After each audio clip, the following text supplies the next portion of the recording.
और इतने अच्छे से समझेंगे ना, आज मजा आ जाएगा भाई साहब। पूरे वीडियो को ना एनिमेटेड तरीके से देखिए, कहाँ से क्या चीजें निकलती हैं, कहाँ से क्या होता है, क्योंकि बायोलॉजी जो है वो थ्योरी से ज्यादा ना थोड़ा देखने में मजा आती है। यहाँ पर आने के बाद यहाँ समझना, यहाँ पर आने के बाद ये जो सब्सटेंस है, इनऑर्गेनिक सब्सटेंस है, इनको क्या ऑर्गेनिक सब्सटेंस में चेंज कर देगा। यहाँ पर ये ऑर्गेनिक सब्सटेंस में चेंज हो गए। समझते फटाक से। तो first one is trypsin. Trypsin क्या करता है? प्रोटीन को डाइजेशन में मदद करता है, प्रोटीन को और छोटे छोटे पार्टिकल्स में तोड़ देता है, एमिनो एसिड में तोड़ देता है। The second one is lipase. Lipase क्या करता है? फैट्स के जो इमल्सिफिकेशन आने के बावजूद भी जो फैट्स के बड़े बड़े अभी भी बचे हैं उनको भी फैटी एसिड में तोड़ देता है। ठीक है, फैटी एसिड में तोड़ देता है। और द थर्ड वन इज,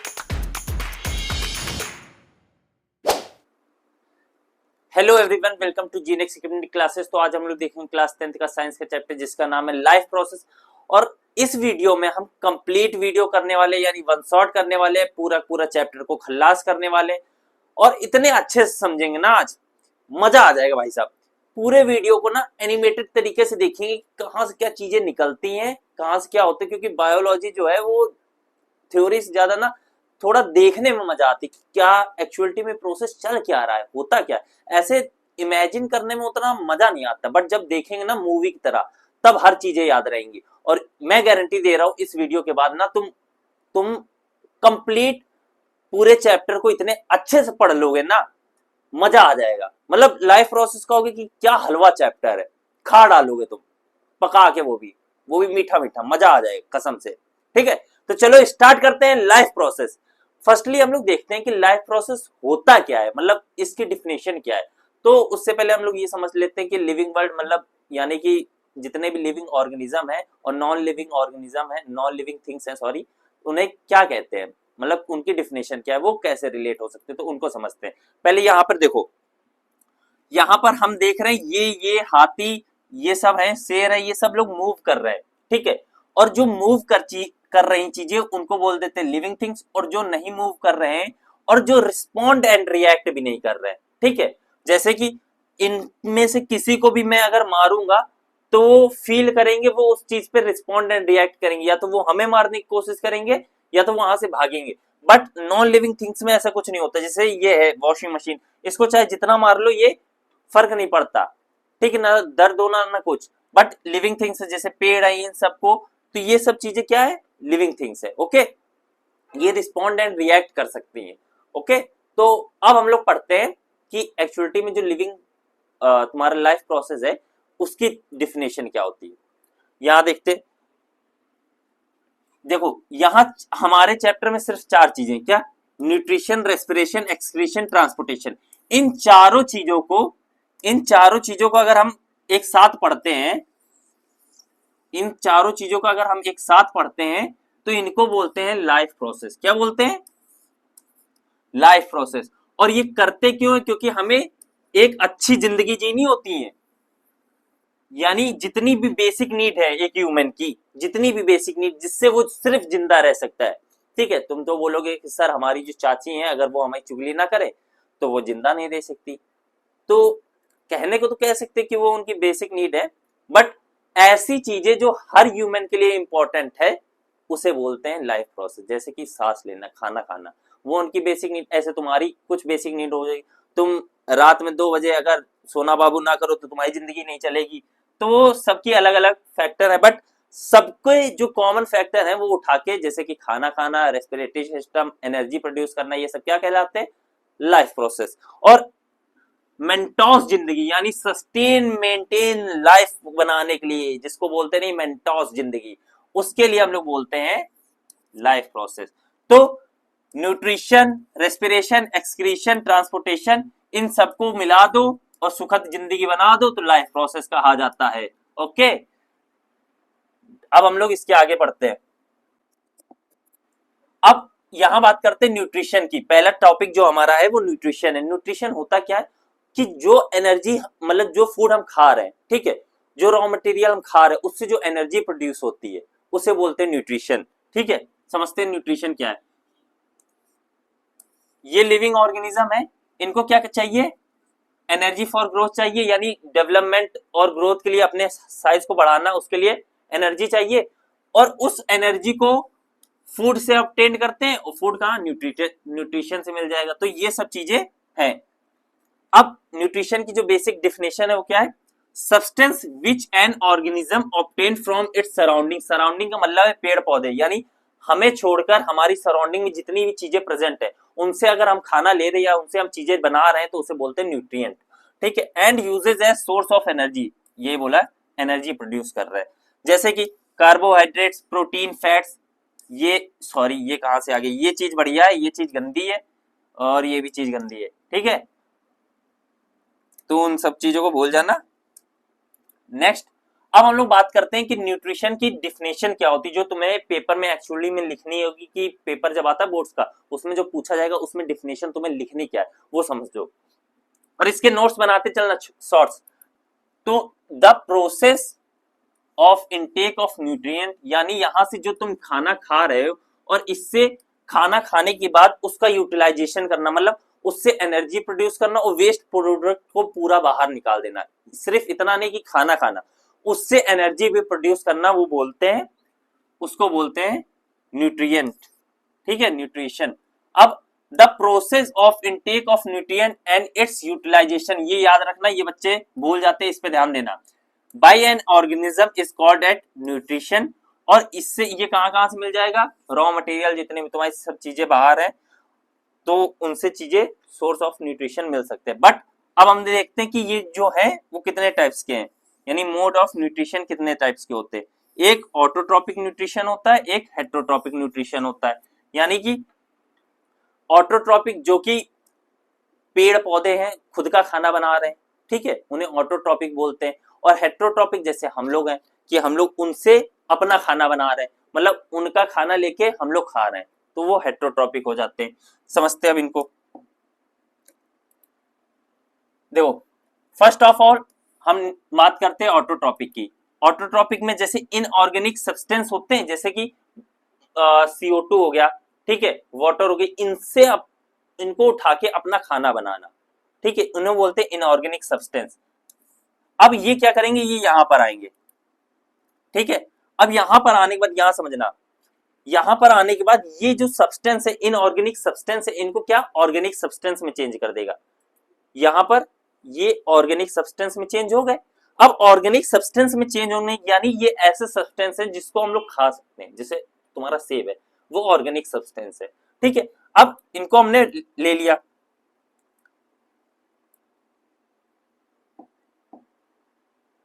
एक सेकेंड, हाँ। अब बेसिकली हम ऑटोट्रॉपिक की न्यूट्रिशन देखते हैं कि क्या उसकी डिफिनेशन है। Autotrophic nutrition is a mode of nutrition in which organism synthesise their own organic food. इस लाइन पे और इस लाइन पे ध्यान देना, ये इंपॉर्टेंट होता है पेपर में लिखने के लिए, समझ रहे हो, कि ऐसा मोड ऑफ न्यूट्रिशन जिससे कोई भी ऑर्गेनिज्म अपना खुद का खाना खुद से बनाए, किससे यूज करे, इनऑर्गेनिक सब्सटेंस का, और ऑर्गेनिक फूड बनाए, ओके, उसे बोलते हैं ऑटोट्रॉपिक न्यूट्रिशन। जैसे कि मोस्ट प्लांट हो गए, सम बैक्टीरिया हो गए, ठीक है, मोस्टली प्लांट हो गए, ग्रीन प्लांट होते हैं, ठीक है, और कुछ प्लांट नहीं भी कर पाते, जिसका कटा है वो पैरासाइटिक मोड ऑफ न्यूट्रिशन करता है, ठीक है, तो कुछ एक्सेप्शन भी होते हैं। अब हम देखो, ये तो ऑटोट्रॉपिक की बात होगी, अब कुछ अदर की बात करते हैं, जैसे however there are some organism which can not prepare their own food, यानी हेट्रोट्रॉपिक की बात कर रहा है, ऐसे सब्सटेंस, ऐसे ऑर्गेनिज्म जो खुद का खाना नहीं बना पाते, वो दूसरों पे डिपेंडेंट रहते हैं, they depend on other organism for their food, ठीक है। एग्जाम्पल समझते हैं, जैसे ये है, ये इसको खा रहे हैं, बंदर है, केले को ढूंढना है, ये घास खा रही है, ये पांडा है, क्यूटू क्यूटू पांडा है, पेट सोरा रहा है और घास खा रहा है, ठीक है। और ये इधर मत देखना, ये बहुत गंदी चीज है, इवन देखना है, कीड़े मकोड़े सब निपटा दिया, तो ये गलत बात है। अच्छी अच्छी चीजें खाओ, उससे मतलब होता है। तो ये सब क्या कर रहे थे, heterotrophic mode of nutrition. This mode of nutrition is known as heterotrophic. अब हेट्रो का मतलब होता है डिपेंडिंग ऑन अदर्स, यानी कि ऐसे फूड, ऐसे चीजों पे, यानी दूसरों पे डिपेंडेंट करना, दूसरों का फूड छिना के खा लेना, ठीक है। और ट्रॉपिक का मतलब होता है न्यूट्रिएंट, ठीक है, ऐसे एनिमल्स को बोल देते हैं हम, और फंजाई, एनिमल्स और फंजाई इनके एग्जाम्पल होते हैं हेटेरोट्रॉपिक मोड ऑफ न्यूट्रिशन के। ठीक है, इनको डिटेल में पढ़ते हैं अब।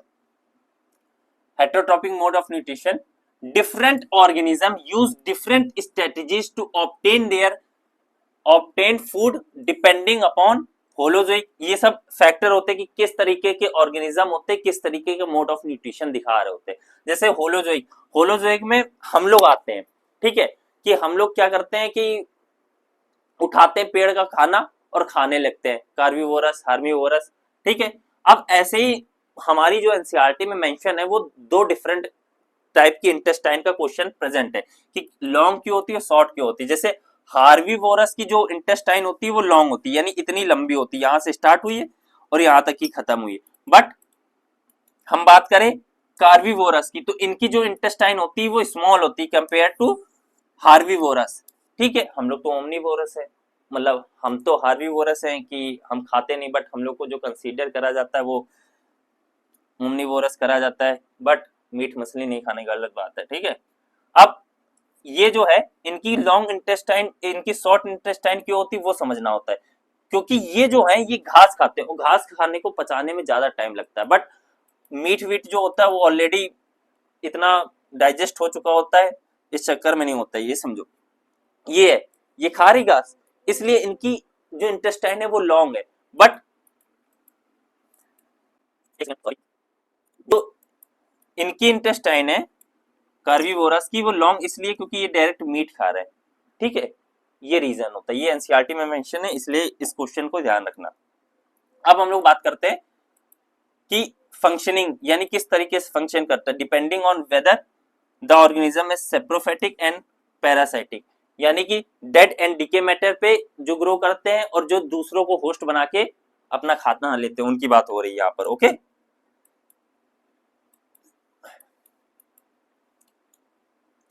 देख पहला आता है कि ऐसे ऑर्गेनिज्म जो कि अपना खाना बाहर ही डाइजेस्ट कर लेते हैं, यानी कि सिंपल सब्सटेंस को डेड एंड डिके मैटर पे ग्रो करते हैं। बाहर डाइजेस्ट करने का मतलब होता है, इधर समझना, एनिमेटेड तरीके से। ठीक है, ये एग्जांपल है fungi, yeast, mushroom, bread mode. ठीक है, ये एग्जांपल है और इसी को हम लोग समझने की कोशिश करते हैं। यहां पर तुम मशरूम देख रहे हो, इस मशरूम के इस साइड ये जितना मटेरियल है ये फूड है। ठीक है, इसके लिए ये फूड है, बट ये इसको अपने अंदर इंजेस्ट नहीं करेगा, पहले बाहर ही डाइजेस्ट कर लेगा।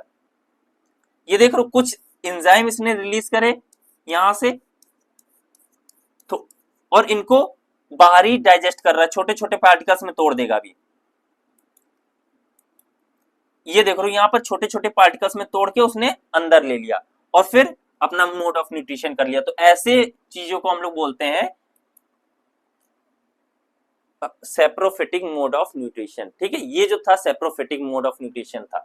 अब हम लोग आते हैं फूड टेकन इनटू, अब हम लोग जो खाते हैं, नॉर्मली हम लोगों की बात हो रही है, हम लोग क्या करते हैं, पहले खाना खाते हैं, ठीक है, उसके बाद डाइजेस्ट करते हैं। तो ऐसे जो होते हैं उनको बोलते हैं होलोजोइक।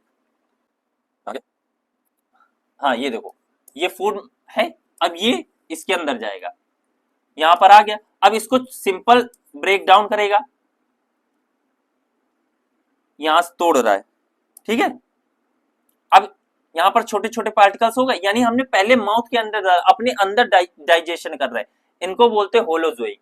ओके, अब यहां से वो गया और यहां तक की ब्लड सप्लाई में गया और पूरे बॉडी जहां भी टिश्यू में काम था उसको दे दिया। ठीक है, इसको अभी डिटेल में वैसे भी पढ़ना है, इनको बोलते हैं holozoic nutrition.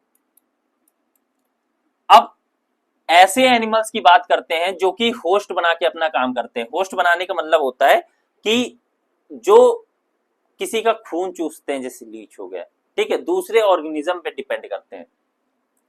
Some animals and plants derive nutrition from other plants and animals without killing them, they are known as parasites. यानी कि ऐसा मोड ऑफ न्यूट्रिशन, यानी जिसको भी उसने होस्ट बनाया है उसको मारेगा नहीं, खत्म नहीं करेगा, जान से नहीं मारेगा, ठीक है, कातिल नहीं बनेगा, लेकिन उसको थोड़ा बहुत कमी लेगा उससे, क्योंकि जब देखो जैसे लीच है, हमारा खून चूस रहा है तो खून थोड़ा बहुत तो डैमेज करता ही है, तो किल नहीं करता है, बट हाँ डैमेज कर सकता है, ये याद रखना। But during the process they harm the host, यही बोल रहा हार्म द, जब भी वो खून चूसेगा वो अपने होस्ट को हार्म कर सकता है। जैसे प्लांट में एक ओनली ऐसा एग्जांपल है कसकटा, इसके अलावा कुछ नहीं है, सिर्फ ओनली यही है। ठीक है, इसको देखो, ये प्लांट है और ये जो ये लाइन देख रहे हो, ये ऐसे जो चिप इसके राउंडेड राउंडेड है, इसे बोलते हैं कसकटा, बेल टाइप की होती है। ठीक है, बेल। तो parasitic plants which drive nutrition from other plants cuscuta होते हैं। ऐसे टिक्स की बात कर ले, जो सॉरी कुत्ते नहीं, ये गलत है, डॉग्स जो होते हैं, ठीक है, हिंदी बोलना, डॉग्स जो होते हैं वो क्या करते हैं, पैरासाइटिक मोड ऑफ न्यूट्रिशन करते हैं उनके ऊपर, जो सॉरी डॉग्स नहीं, जो डॉग्स के ऊपर टिक्स होते हैं वो पैरासाइटिक मोड ऑफ न्यूट्रिशन करते हैं, उनसे खून चूसते हैं। क्या हो रहा है भगवान, तुम लोग यार गलत बात करते हो, इधर ध्यान दो, वो बहुत हो गया। अब ये इस तरीके से तुमने देखा होगा कि गली वाले जो डॉग्स होते हैं उनमें टिक्स चिपके होते हैं, तो उनको जब ऐसे छुड़ाओगे फिर ऐसे देखोगे तो ये कुछ आएगा। ओके, लड़कियां कह रही होंगी सर छी सर ये नहीं करते हैं, लड़के कहते हैं सर आज ही जाके करूंगा, मैं पक्का, मैं एक्सपेरिमेंट करने में सबसे तेज हूं। अब बैक तो नहीं हुआ, हाँ, अब since the food and the way it is obtain differ, digestive system is different in various organism. इस लाइन का ये मतलब है कि जब मोड ऑफ न्यूट्रिशन अलग है तो उनका डाइजेस्टिव सिस्टम भी अलग होगा, उनका खाने का तरीका भी अलग होगा। ठीक है, जैसे हम बात करें अमीबा की, यहां अमीबा क्या करता है कि ये जो इसके फिंगर लाइक स्ट्रक्चर दिख रहा है, ये सूडोपोडिया बोलते हैं, जो ऐसे करता है और फूड पार्टिकल्स के अगल बगल आता है, आने के बाद इसको क्या बोल रहे हैं, सूडोपोडिया। अब ये फूड को इंगल्फ कर ले रहा है, अंदर आ रहा है, उसके बाद क्या कर रहा है, यहां पर फूड वैक्यूल्स में उसको डाइजेस्ट कर रहा है, अपने अंदर डाइजेस्ट कर रहा है, और उसके बाद डाइजेस्ट करने के बाद वेस्ट मटेरियल, उससे जितना भी न्यूट्रिशन होगा वो खा लेगा और वेस्ट मटेरियल को बाहर छोड़ देगा। ठीक है, यहां से इसने वेस्ट मटेरियल को बाहर निकाल दिया। आया कि नहीं आया, बहुत सही। अब हम लोग आते हैं अपने सिस्टम में। अपने सिस्टम का मतलब होता है कि हमारा जो डाइजेशन है, जिसको हम लोग पढ़ने के लिए मतलब समझने की कोशिश करते हैं कि एक्चुअलिटी में ये था कैसे, क्या होता क्या है, तो वो हम लोग को मजा आएगा समझने में। ह्यूमन डाइजेस्टिव सिस्टम, ठीक है, इसमें होता क्या है कि ये फर्स्टली दो पार्ट्स में डिवाइड होता है, एक एलिमेंट्री कैनाल में और एक डाइजेस्टिव ग्लैंड्स में। इनका वर्क होता है, ये जो खाना है उनको डाइजेस्ट कराने में हेल्प करते हैं, और ये जो है ये डायरेक्ट कांटेक्ट में होते हैं फूड में। जैसे हमने खाना खाया तो ये बक्कल कैविटी जो माउथ, यहाँ पर फूड टच हो रहा है, ये एलिमेंट्री कैनाल का पार्ट हो गया। यहाँ पर ईसोफेगस में टच हो रहा है, ये एलिमेंट्री कैनाल का पार्ट हो गया। स्टमक में टच हो रहा है, ये एलिमेंट्री कैनाल का, मतलब जहां जहां फूड टच होते हुए जा रहा है वो सब एलिमेंट्री कैनाल का पार्ट है, बट उनमें जो उसको डाइजेस्ट कराने में हेल्प कर रहा है वो डाइजेस्टिव ग्लैंड्स है।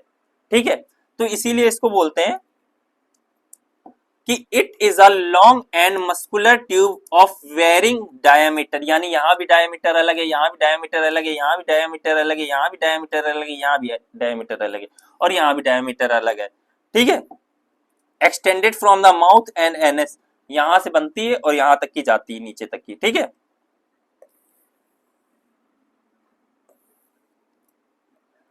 ये अब दिखा होगा। अब इनकी बात करते हैं डाइजेस्टिव ग्लैंड्स की, ये क्या करते हैं, ये डाइजेशन में हेल्प करते हैं। देखो, glands are structure which secrete enzymes, enzyme जो की हेल्प करते हैं डाइजेशन में। फर्स्ट सैलिवरी ग्लैंड्स, ये माउथ से रिलीज होती है, जो कि जो खाने फूड को है वो वेट बनाती है और च्यूइंग करने में हेल्प करती है। ठीक है, और साथ में डाइजेशन में भी हेल्प करती है। गैस्ट्रिक ग्लैंड, पैनक्रियाज, ये सब जो है, और लीवर, ये चारों हेल्प करते हैं डाइजेशन में। अब आते हैं कंप्लीट डाइजेस्टिव सिस्टम, यानी उसका स्ट्रक्चर समझते हैं बढ़िया तरीके से। ठीक है, पहले तो ये आती है हमारी बक्कल कैविटी, ठीक है, यानी माउथ। ओरल कैविटी बोलो, बक्कल कैविटी बोलो, माउथ बोलो, तीनों चीजें एक ही के लिए। उसके बाद ये नीचे जो यहाँ से आती है इसको बोलते हैं ईसोफेगस। क्या बोलते हैं, सॉरी, पहले सलाइवरी ग्लैंड भी होती है, यहाँ से जो सलाइवा रिलीज करती है, ठीक है, उसमें प्रेजेंट होता है एमिलेज एंजाइम, जो कि कार्बोहाइड्रेट्स को सिंपल शुगर में तोड़ने में हेल्प करता है, ठीक है। उसके बाद ये ईसोफेगस आ गई, देन स्टमक आ गया हमारा, एक सेकेंड, आ गया, ये स्टमक आ गया, और फिर हमारा लीवर आ गया। उसके बाद ये लीवर से जानते हो, ये गॉल ब्लैडर अटैच है जो कि बाइल जूस सीक्रेट करता है, और लीवर क्या करता है, बाइल जूस सीक्रेट करने के बाद गॉल ब्लैडर में स्टोर करता है, ठीक है। तो ये लीवर हो गया, और ये हमारा gall bladder green green colour का जो दिख रहा है उसे गॉल ब्लैडर बोलते हैं, और ये पैनक्रियाज है। फिर स्मॉल इंटेस्टाइन आ गई हमारी, उसके बाद हमारी लॉन्ग इंटेस्टाइन आ गई, ओके। ये सब चीजें थी, इनको डायग्राम में समझना है कि स्ट्रक्चर कैसा होता है, फिर इनके बारी बारी करके फंक्शन समझते हैं, ओके। और आखिरी में हमारा एनस होता है, जहां से हम लोग एक्सक्रीट करते हैं स्टूल को, ओके। फर्स्ट हम अपनी बक्कल कैविटी में आते हैं कि इसमें एक्चुअली में हो क्या रहा होता है। हम क्या करते हैं, हम खाना खाते हैं, ठीक है। खाना खाने के बाद हमारा सलाइवा रिलीज होता है, जो कि फूड को वेट बनाता है, यानी गीला बनाता है, और साथ में उसको डाइजेशन करने में हेल्प करता है, ठीक है। बड़े बड़े मॉलिक्यूल्स होते हैं, उसको छोटे छोटे मॉलिक्यूल्स में तोड़ने का काम यहाँ होता है, तो यहाँ ही 70% डाइजेशन तुम्हारा हो जाता है।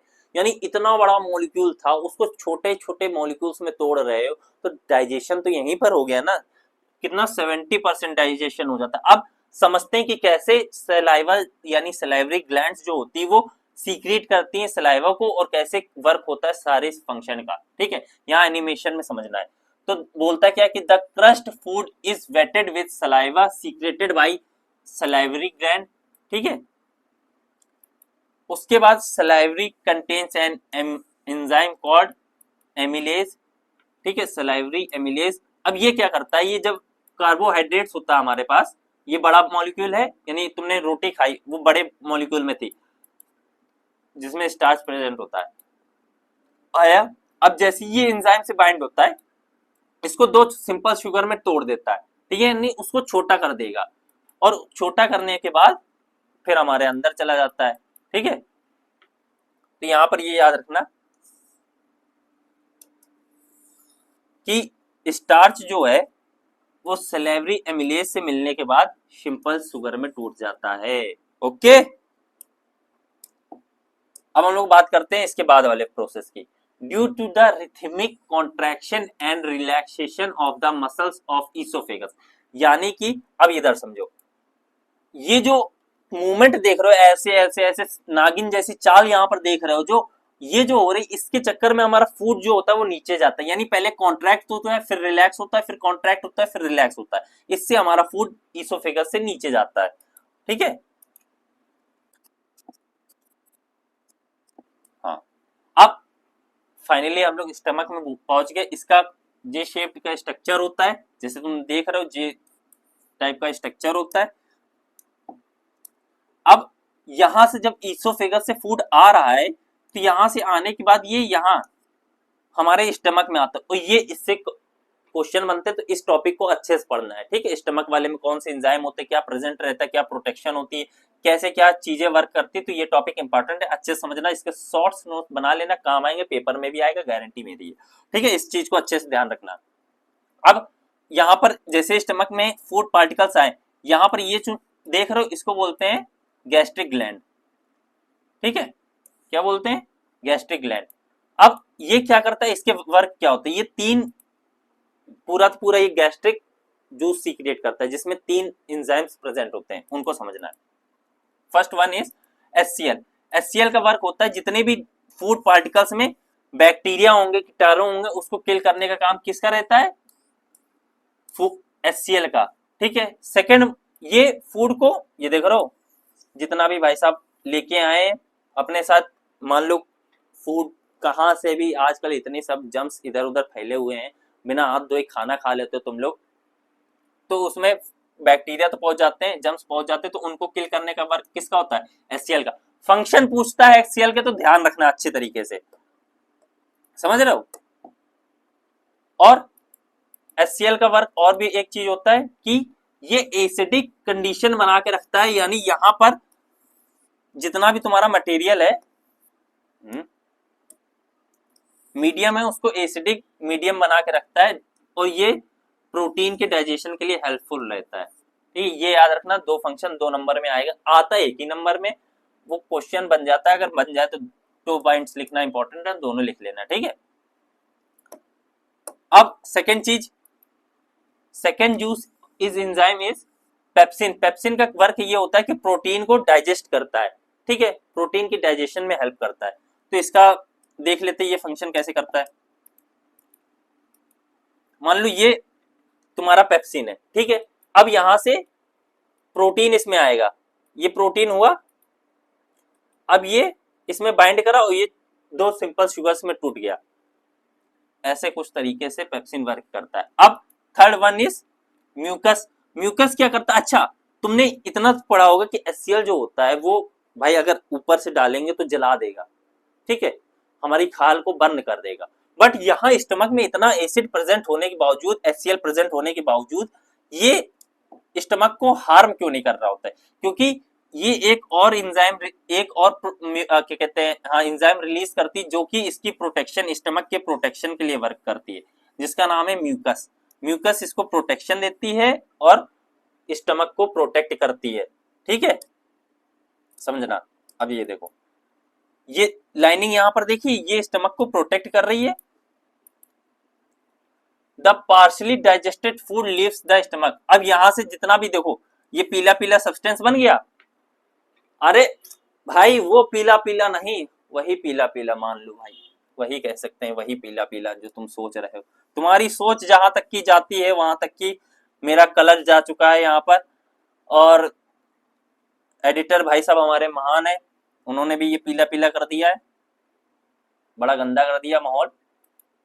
अब इस पीले पीले आइटम को हम लेके जाते हैं अपनी स्मॉल इंटेस्टाइन में। अब स्मॉल इंटेस्टाइन का भी क्वेश्चन बनता है, या डाइजेस्टिव सिस्टम में 2 जगह से क्वेश्चन बनता है, एक तो स्टमक और एक स्मॉल इंटेस्टाइन मेनली, ठीक है, मोस्टली 90-95% यही क्वेश्चन बनता है।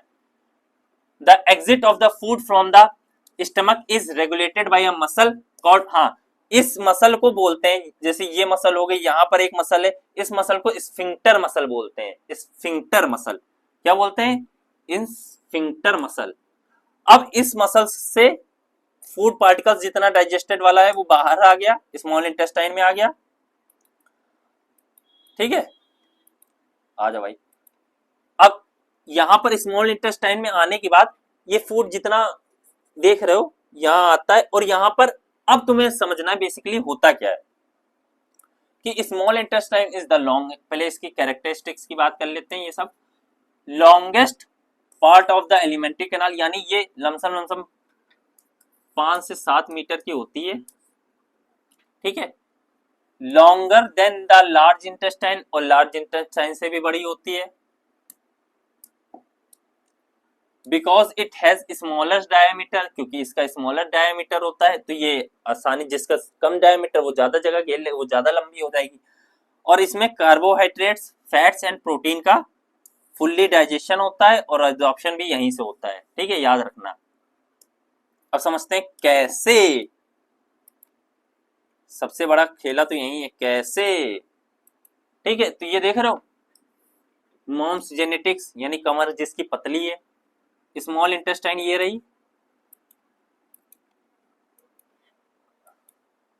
हाँ। अब ये कॉम्प्लेक्स फूड जो है, यानी बड़े बड़े पार्टिकल्स, उनको डाइजेशन करता है, converted into food, simple food में, जैसे कार्बोहाइड्रेट्स है, ग्लूकोज में टूट गया, ये ग्लूकोज में है, ये फैटी एसिड में है, proteins, nucleic acid, amino acid में टूट जाता है, ठीक है।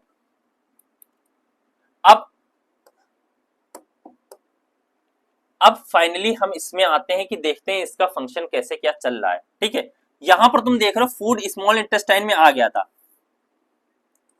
ठीक है, स्मॉल इंटेस्टाइन में फूड आ गया था, और जैसे स्मॉल इंटेस्टाइन में होता है, हमारे पास दो ग्लैंड्स होती है, एक लीवर और एक पैनक्रियाज। ये दोनों क्या करती हैं, अपने अपने जूस सीक्रेट करती हैं और यहाँ पर जितना एसिडिक मीडियम होता है उसको बेसिक बना देती हैं। ठीक है, अपना जूस, ये भी जूस सीक्रेट करती है, ये भी जूस सीक्रेट करती है, ये कॉमन डक्ट से ज्वाइन होती है। तो वो बोलता है digestion of food in the small intestine requires alkaline medium यानी अल्कलाइन बेसिक। ठीक है, और so the food received from the stomach has to be first made alkaline. और इतना एसिडिक मीडियम इसमें प्रेजेंट होता है तो इसको बेसिक बनाने के यानी अल्कलाइन बनाने के लिए ये दोनों अपना वर्क करते हैं। तो समझते हैं कैसे करती हैं। ये देखो, ये स्टमक है, liver the largest gland in the body secretes bile juice. Largest gland होती है जो कि बाइल जूस सीक्रेट करती है यहां से। ठीक है, ये देखो इसने सीक्रेट करा, अब ये स्टोर करती गॉल ब्लैडर में। कहां पर? whenever food enters the small intestine the gallbladder release bile juice into through a duct। और जैसे ही फूड हमारी स्मॉल इंटेस्टाइन में आते हैं यहां से बाइल जूस सीक्रेट होना स्टार्ट हो जाता है। ठीक है, ये देखो जा रहा है यहाँ से बाइल पूरा इधर पर और यहाँ इसके साथ मिक्स हो रहा है। अब सेम ऐसे ही bile makes the food alkaline यानी वही पहले बता चुका हूं जो। It also breaks the large fat globule. हाँ, ये क्या करता है, जो फैट के बड़े बड़े ग्लोब्यूल्स होते हैं यानी फैट जो बड़े बड़े हो उनको स्मॉल पार्टिकल्स में तोड़ देता है। ठीक है, समझते कैसे? और इस प्रोसेस को इमल्सिफिकेशन कहते हैं। ये फैट के बड़े बड़े पार्टिकल्स हैं, इनको स्मॉल स्मॉल पार्टिकल्स में तोड़ देगा ये। तो पहला तो ये दो बाइल जूस के फंक्शन होते हैं, ये भी 1-2 नंबर में पूछे जाते हैं तो याद रखना। ठीक है, वो यहीं से क्वेश्चन बनेंगे। अब ये पैनक्रियाज है, पैनक्रियाज यहां से ये कॉमन डक्ट से यहां पर अपना पैनक्रियाटिक जूस सीक्रेट करेगा। आया, अब इसके साथ मिक्स हो गया, ये भी अल्कलाइन बनाने में हेल्प करता है और साथ में डाइजेशन करता है। The bile and pancreatic juice enter the small intestine through the common duct. यानी ये जो दोनों जगह से ये, अरे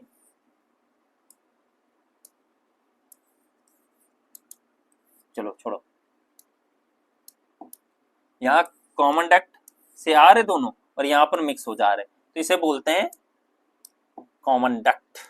अब ये इधर से ये आया, दोनों मिक्स हो गए, आगे बढ़ो भाई, बहुत हो गया।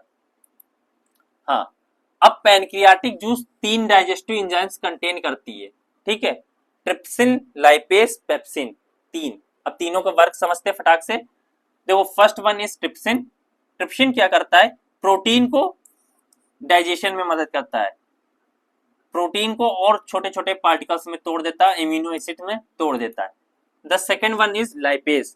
लाइपेज क्या करता है, फैट्स के जो इमल्सिफिकेशन आने के बावजूद भी जो फैट्स के बड़े बड़े अभी भी बचे हैं उनको भी फैटी एसिड में तोड़ देता है।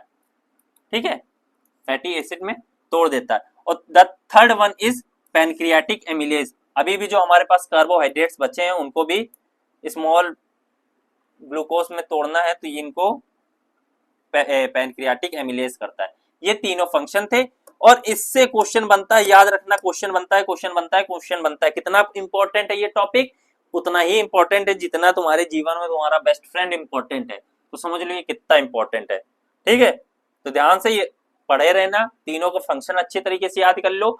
और स्टमक वाले में भी HCl उन तीनों गैस्ट्रिक जूस का फंक्शन याद करो, तो बस इतना ही इंपॉर्टेंट है, इसी से क्वेश्चन बनेगा, ये याद रखना। अब ये स्मॉल इंटेस्टाइन में एक एब्जॉर्प्शन वाला टॉपिक है, बस ये इंपॉर्टेंट है। ठीक है, तीन बस अभी 3 के लिए, ये 3 इतना छोटा से यार कर लोगे। ठीक है, यहां पर देखो ये जो फिंगर लाइक स्ट्रक्चर देख रहे हो तुम, इन्हें बोलते हैं विलाई। क्या बोलते हैं? विलाई। ये क्या करते हैं, फूड के पार्टिकल्स को एब्जॉर्ब करने में हेल्प करते हैं। यानी जो एब्जॉर्प्शन है, यानी यहां से स्मॉल इंटेस्टाइन में ब्लड वेसल्स तक की ले जाना, ये वर्क कौन करवा रहा है? विलाई। और इनका स्ट्रक्चर फिंगर लाइक स्ट्रक्चर क्यों है, ऐसे छोटे बड़े क्यों? क्योंकि मान लो जितना ज्यादा सरफेस होगा उतना ज्यादा एब्जॉर्ब कर पाएंगे। मान एक सेकंड, ये है। अब ये यहां पर भी पार्टिकल चिपकेगा, यहां भी पार्टिकल चिपकेगा, यहां भी, यहाँ हर जगह। तो ऐसे एब्जॉर्प्शन करने में मदद करती। बट ऐसे फ्लैट होता तो इतने ही में कर पाता ना, बट ऐसे ये इधर भी कर पाया, इस साइड भी और इस साइड भी कर पाया, इसलिए इसका फिंगर लाइक स्ट्रक्चर होता है।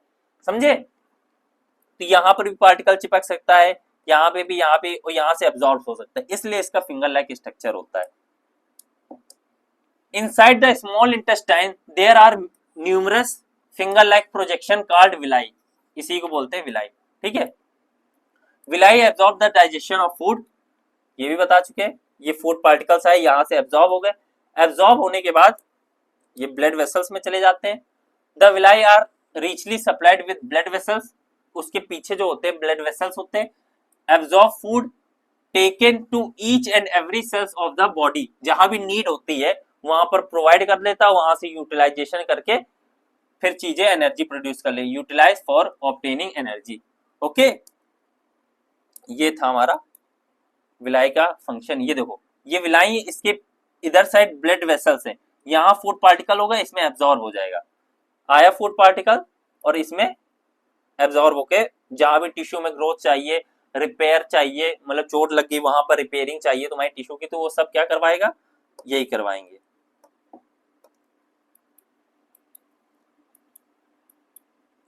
अब फाइनली हम लोग आते हैं लॉन्ग इंटेस्टाइन में, जिसका जीवन में उतना ही काम है जितना जितना तुम्हारी दूर की दोस्त, ठीक है, दूर की बुआ की मौसी की बिटिया, उतना ही इसका स्मॉल इंटेस्टाइन का काम है। कैसे कि जितना भी अनडाइजेस्टेड फूड है और उसमें अगर पानी बचा है तो ये बस भाई साहब पानी को एब्जॉर्ब कर लेंगे, ठीक है, बाकी सब छोड़ के कहते हैं हम इससे ज्यादा हमसे काम नहीं हो पाएगा, हम इतना ही कर पाएंगे, हमारी जिंदगी इतनी ही है, हम बहुत बूढ़े हो चुके हैं, हमसे और काम न कराओ। ठीक है, तो larger intestine does not have any digestive function, इनके पास और कोई जिंदगी में काम नहीं है, बस ये क्या करते हैं, वाटर एंड सॉल्ट्स को एब्जॉर्ब कर लेते हैं और बाकी जितना भी मटेरियल होता है उसको एनएस से बाहर कर देते हैं।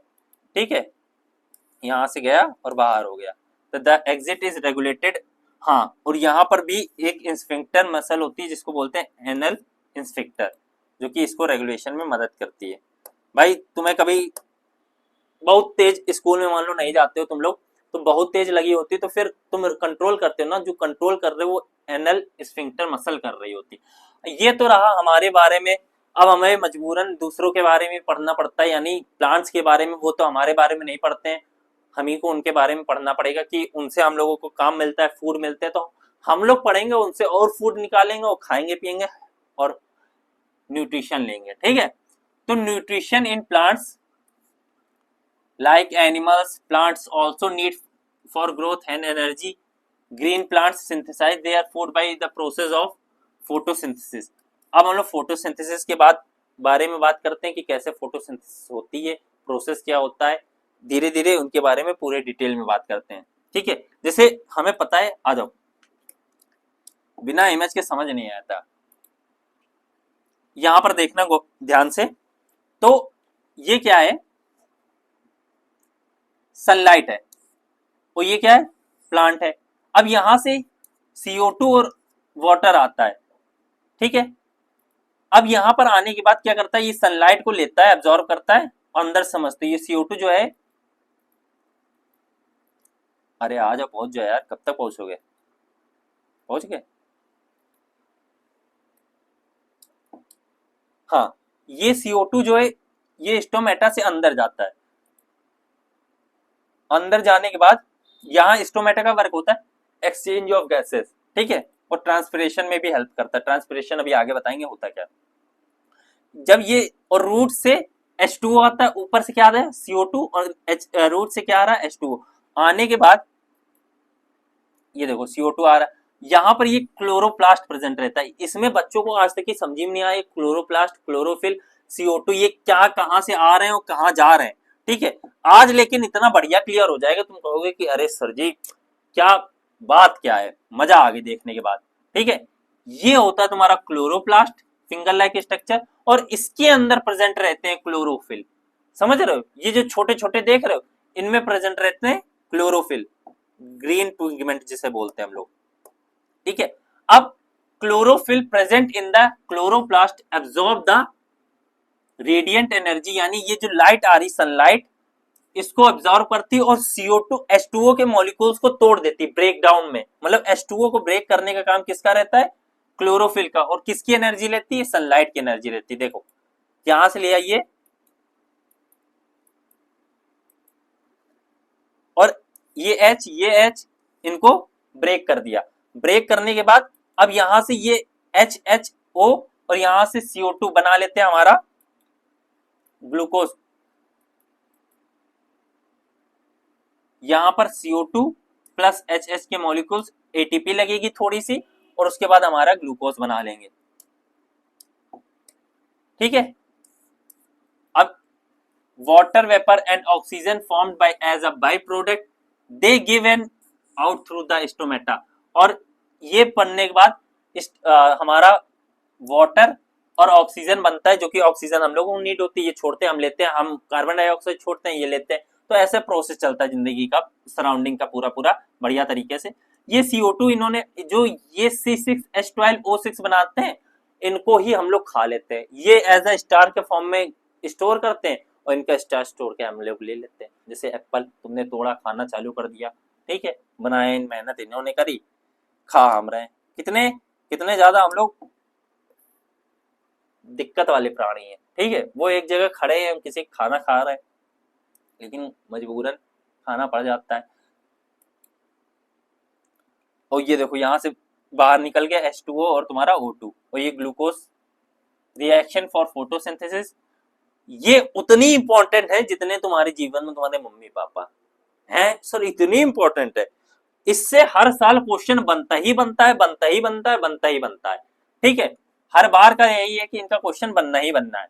जैसे देखते हैं यहाँ पर 6CO2 यानी CO2 के 6 मॉलिक्यूल्स और H2O के 12 मॉलिक्यूल्स सनलाइट को लिया, क्लोरोफिल को लिया, हमें क्या देता है, ग्लूकोज यानी C6H12O6। क्या बोला, C6H12O6।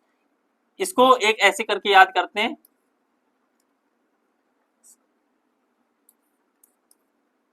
N और ON। ठीक है, CnH2nOn। जितने बढ़ते जाएंगे उतना H के मॉलिक्यूल्स बढ़ते जाएंगे। ठीक है, और H2O के 6 मॉलिक्यूल्स रिलीज करता है और ऑक्सीजन के 6 मॉलिक्यूल्स रिलीज करता है, 6 मॉलिक्यूल्स रिलीज करते हैं। ये रिएक्शन बहुत इंपॉर्टेंट है, याद रखना। तुम्हारे चाहे फर्स्ट चैप्टर में भी ये रिएक्शन है, ठीक है, और इसमें भी, इसमें तुम्हारे बहुत ही इंपॉर्टेंट है, तो दोनों में ये काम आती है, याद रखना। इसको हम लोग क्या बोलते हैं फाइनली, फोटोसिंथेसिस। यानी फोटो का मतलब होता है सनलाइट की मदद से हमने किसी की भी सिंथेसिस करी, तो इससे इसका नाम आता है photosynthesis. Okay, the steps of photosynthesis do not take place one after another immediately. यानी कि ये, हाँ, ये थोड़ा सा आउट ऑफ सिलेबस है, नहीं दिया है, लेकिन इसका कहने का मतलब ये है कि जैसे ही एक बार फोटोसिंथेसिस हो तो उसके बाद तुरंत नहीं होगी, थोड़ा टाइम लेगा। ओके, अब ये एक हमारा एनसीईआरटी में और मेंशन है कि डेजर्ट्स प्लांट्स में कैसे होती है फोटोसिंथेसिस, तो इसमें समझ लो। ठीक है, अच्छे से याद कर लेना। CO2 जो होती है वो हम लोग, मतलब हम लोग नहीं, ये जो लोग होते हैं, अभी जब हम बोलेंगे तो हम इसकी बात करेंगे, ठीक है, क्योंकि हम इसका किरदार निभा रहे हैं। ठीक है, तो इसकी बात कर रहे हैं। ये क्या करता है कि नाइट में CO2 को लेता है,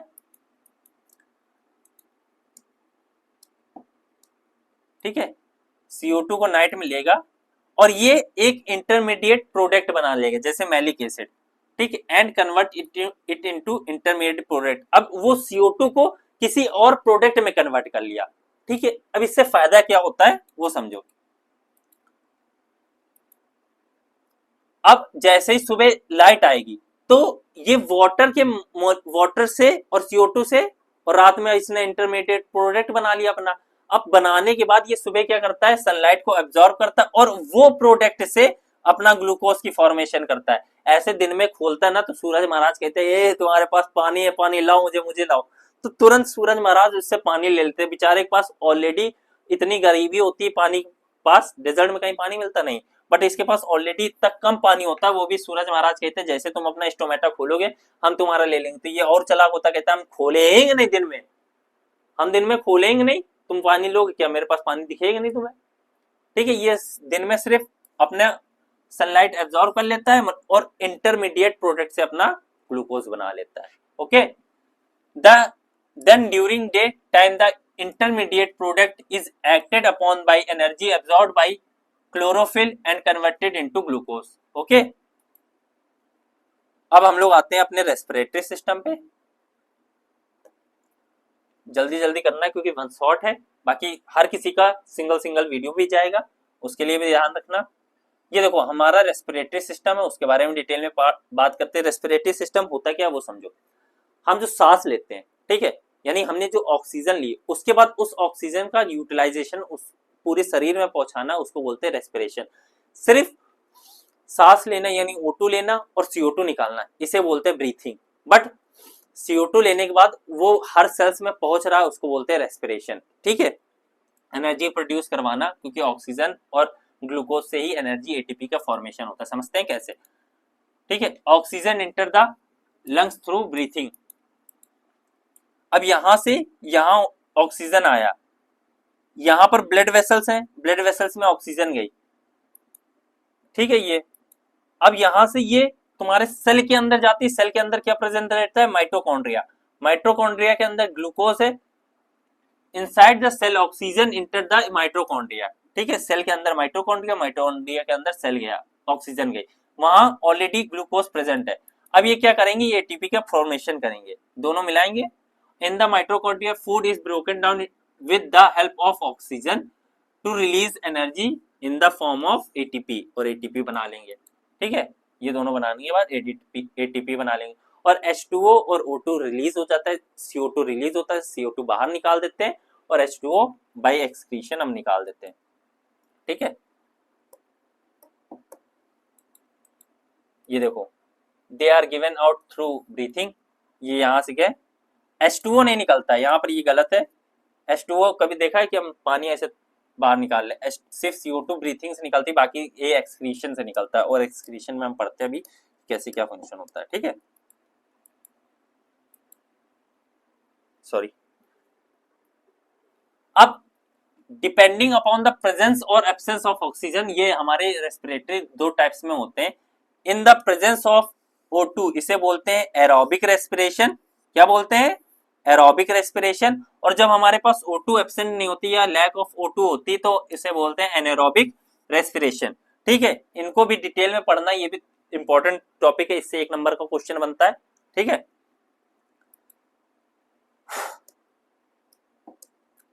रेस्पिरेशन हैज 2 फेसेस, यानी कि एक जो ब्रीथिंग होती, एक जो सेलुलर रेस्पिरेशन। सेलुलर रेस्पिरेशन का मतलब है कि जो रेस्पिरेशन हम कर रहे हैं वो सेल तक की जो ऑक्सीजन पहुंच रही है उसको बोलते हैं cellular respiration. Also called as external respiration, और इसको हम बोलते हैं इंटरनल रेस्पिरेशन। इसको एक्सटर्नल क्यों बोल रहे? क्योंकि ये लंग्स से ही जा रहा और लंग्स से ही निकला जा रहा। ठीक है, अंदर हमारी सेल तक की नहीं पहुंच रहा, बट ये अंदर सेल तक की पहुंच रहा है, इसलिए बोलते हैं इसको internal respiration. Here there is exchange of gases in a particular pathway. वही हमने जो बोला कि लंग्स से एक्सचेंज ऑफ गैसेस हो रही, बट यहाँ एनर्जी की फॉर्मेशन हो रही है हमारे सेल्स के अंदर। It takes place in respiratory system, it takes place in mitochondria. ये लंग्स में हो रही होती है, ये माइटोकॉन्ड्रिया में हो रही होती है। ये चीजें ध्यान रखना।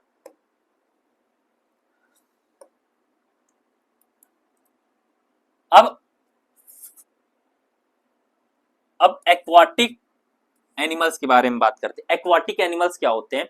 जो पानी के नीचे रहते हैं, जानवर कह रहे हैं, एनिमल्स। ठीक है, तो उनके अंदर जो रेस्पिरेशन हो रहा उनको समझना होता है। ये भी हमारी एनसीईआरटी में मेंशन है, ये भी इंपॉर्टेंट टॉपिक बन जाता है। ठीक है, तो उनमें देखते हैं। Aquatic animals use oxygen dissolved in water. इसमें जो वाटर है, वाटर के अंदर ऑक्सीजन है, वो बहुत कम मात्रा में होता है, बट एटमॉस्फेयर में बहुत ज्यादा होता है। ठीक है, अब खुद ही सोचो कि जब एटमॉस्फेयर में ऑक्सीजन ज्यादा है तो क्या हम लोग तेज रेस्पिरेशन करेंगे? मान लो तेजी तेजी सांस ले तो ऑक्सीजन बहुत ज्यादा जाएगी, ऑक्सीजन ज्यादा जाएगी, एटीपी ज्यादा प्रोड्यूस होगी। एटीपी ज्यादा प्रोड्यूस होगी तो भी वो हमारे लिए नुकसानदायक है। पूछो क्यों? तुमने एक मैथोलॉजी में सुना होगा कि हनुमान जी है, उन्होंने किसी को खूब ज्यादा एनर्जी देने, मतलब उनसे कोई उनकी 50% एनर्जी ले रहा था, और उन्होंने कहा मेरी 50% नहीं, तुम पूरी एनर्जी ले लो। अब जो एनर्जी ले रहे थे, जो शक्तियां ले रहे थे, वो उतना शक्तियां झेल ही नहीं पाया। सेम यहाँ मैथ हम लोगों में भी होता है कि अगर ज्यादा भी खाना खा लो, ज्यादा भी एनर्जी प्रोड्यूस कर लो, तो वो भी नुकसानदायक होती है। ठीक है, तो वो चीजें याद रखना। यहाँ पर हम लोग नॉर्मल ब्रीथिंग करते, बट इनके पास ऑक्सीजन क्या है, बहुत कम है, छोटी है। ठीक है, बहुत लेस मात्रा में, कम है। तो ये लोग क्या करेंगे, रेस्पिरेशन तेज कर लेंगे अपना। ऑक्सीजन से तो बोलेंगे नहीं तुम भाई और आओ, तुम और आओ। हम अपने ही को तो चेंज कर सकते हैं। ठीक है, जैसे तुमसे मम्मी पापा बोलते हैं कि तुम पढ़ते नहीं हो, तो तुम अपने को चेंज कर सकते हो ना, कि और पढ़ सकते हो। ऐसे तो नहीं कि मम्मी पापा को चेंज कर दो। कुछ वाले बच्चे बोलेंगे नहीं सर हम तो चेंज कर देंगे, हम कहेंगे अभी रुको हम बता रहे हैं तुम्हें। ठीक है, तो ध्यान दो इधर, मम्मी पापा को चेंज नहीं करना, खुद में चेंज लाओ। ओके, अब ये क्या करते हैं, यहां पर अपना रेस्पिरेशन तेज करते हैं। वही बोलता है the solubility of oxygen in water is much lower, यानी कम है। So the amount of oxygen available is come. ठीक है, lesser than air, hence the rate of breathing faster in aquatic animals. और ये रीजन लिख लेना, इंपॉर्टेंट क्वेश्चन होता है यहाँ पर। ठीक है, क्यों होता है वो, इसका आंसर ये होता है कि वो एटमॉस्फेयर पे ज्यादा होता है, बट वाटर में, एक्वाटिक में कम होती है ऑक्सीजन। ये देखो ऑक्सीजन इन दोनों में कंपेयर हो रही, यहां पर बहुत ज्यादा है बट यहां पर बहुत कम है, इसलिए इनमें कम होती है। बस अब ये करते कैसे वो समझो, ये इनकी गिल्स है। ठीक है, fish take oxygen rich water through the mouth and release it over the gills, यानी ये माउथ से लेती हैं और गिल्स से छोड़ती हैं। ये इनके गिल्स है, बढ़िया बढ़िया दिख रहा है। Through the gills oxygen from the water इंटर्स the blood and carbon dioxide from the blood enter the water, यानी ये अपना लेती है, रेस्पिरेशन करती है, करने के बाद एनर्जी CO2 जो निकलती है वो गिल्स से बाहर निकाल देती है। This water containing carbon dioxide then leaves out from the gills. This process takes place through diffusion. और यहाँ पर जो ये हो रहा होता है, ये बाय डिफ्यूजन हो रहा होता है, यानी हायर कंसंट्रेशन से लोअर कंसंट्रेशन। जैसे कि अंदर जो फिश के अंदर जो ऑक्सीजन है वो बहुत कम मात्रा में होती है, तो ऑक्सीजन यहाँ से अंदर चली जाती है। ठीक है, और यहाँ सेम CO2 वाले में क्या होता है कि बाहर जो CO2 है वो बहुत कम है और अंदर जो CO2 है वो बहुत ज्यादा, तो यहाँ से वो बाहर निकाल देती है बाय डिफ्यूजन। ठीक है, यहाँ से भी अंदर लेती है ऑक्सीजन, इतना याद रखना। करो हाँ, अब ह्यूमन रेस्पिरेटरी सिस्टम को पूरी अच्छे तरीके से समझेंगे हम लोग। ठीक है, ये उतना रेस्पिरेटरी सिस्टम का इंट्रो था। अब ये हम पूरा डिटेल में पढ़ेंगे कि क्या क्या चीजें फंक्शन होती है, क्या क्या उसमें मसल्स होते हैं, क्या क्या चीजें होती है जो फैक्टर होती है, एल्वोलाई हो गया। ठीक है, पूरा अप से एंड डाउन तक की पढ़ेंगे हम लोग। पहले नॉस्ट्रिल यानी कि जो नाक है हमारी वो, ठीक है, फिर फेरिंग्स आती है, फिर लैरिंग्स आती है जिसको हम वॉइस बॉक्स भी बोलते हैं। ये क्या करते हैं, ये यहाँ से विंड पाइप से, ट्रैकिया जिसको विंड पाइप बोलते हैं हम लोग, ये लाती है। और हाँ, यहाँ पर ये जो विंड पाइप को कंटेन करती है यानी उसका शेप मेंटेन करती है, वो होती है कार्टिलेज। कार्टिलेज उनको प्रोटेक्ट करती है कि भाई ऐसे ट्यूब लाइक स्ट्रक्चर है, वो ऐसे ऐसे तिरछा ना, पोलियो ना हो जाए उसको, इसलिए कार्टिलेज उसको एक सीधा खड़ा करती है। ठीक है, अब यहाँ से नीचे आया ऑक्सीजन जो भी है मैं उस पे, उसके बाद आती है ब्रोंकाई। ब्रोंकाई फर्दर डिवाइड होती है branches of pipe, wind pipe. Wind pipe की ब्रांचेस को बोलते हैं ब्रोंकाई। ठीक है, और फाइनली वो पहुंच जाती है एल्वोलाई में। ठीक है, यहां पर एल्वोलाई में क्या होता है कि एक्सचेंज ऑफ गैसेस फाइनली हो रही होती है, कि यहां से CO2 लेता है और यहां पर O2 छोड़ देता है, और फाइनली ये लंग्स है। और ये देख रहे हो, ये इसे बोलते हैं डायफ्राम। ये क्या करता है, देखो अभी तुम बैठे हो, ठीक है, मेरे साथ प्रैक्टिकल करना। अभी तुम बैठे हो, तुमने सांस ली, तुम्हारी ये जो लंग्स है, ये कैविटी जो है वो फूल गई, तो यहाँ जो डायफ्राम है ये कॉन्ट्रैक्ट हुआ, ये ऊपर गया, और तुम्हारी ये कैविटी जो है लंग्स है वो बाहर आए। ठीक है, जब तुम छोड़ते हो तो नीचे डायफ्राम जो है रिलैक्स होता है और नीचे जाता है, तब तुम्हारी ये चीजें नीचे आती है, तो ये इसका वर्क होता है। ठीक है, when we breathe in lift our limbs and flattened, ये डायफ्राम का बता रहा है, ये देखो कॉन्ट्रैक्ट हुआ, ये ऊपर गया, ये फिर नीचे आ गया, because of this sucked into the lungs and fills the expanded alveoli, ये डायफ्राम का वर्क होता है। अब डिटेल में पढ़ते हैं सबको। ठीक है, bronchi, branches of wind pipe, और ये जब टूटती है तो ये ब्रोंक्यूल्स में टूटती है, किसमें? ब्रोंक्यूल्स में टूटती है। अरे यार कहाँ गई, ये रही, कलर यही रखो, बस हमें दे दो यार, हटाओ। अच्छा अब, अच्छा ये देख लो, ब्रोंकाइल्स होती है, अब चल गई। अब ये फर्दर जो डिवाइड होती है, ये एल्वोलाई में डिवाइड होती है। ठीक है, यहाँ अंगूर लाइक स्ट्रक्चर होते हैं एल्वोलाई के, ये देख रहे हो, ऐसे लग रहा है कि कहीं वो आई मूवी देखी है, आई मूवी में जैसे वो फूल फूल जाते हैं, वैसे इधर गुच्छे लाइक स्ट्रक्चर होते हैं, यहाँ एक्सचेंज ऑफ गैसेस होती है। The thin wall of the alveoli are closely surrounded by a network of blood capillaries. यहाँ पर में देखना, इसीलिए मैं इमेज लगाता हूँ, ये जो एल्वोलाई है इसके अगल बगल क्या है, कैपिलरीज है, लिपटी हुई है। यहाँ पर एक्सचेंज ऑफ गैसेस होता है, क्योंकि कैपिलरीज बहुत थिन होती है, जिससे आसानी से चीज जा सकती है, आसानी चीज आ सकती है, इतनी पतली होती है। ठीक है, थिन ब्लड वेसल्स। अब फाइनली हम लोग फंक्शन समझ, during breathing oxygen enters the lungs and then into alveoli.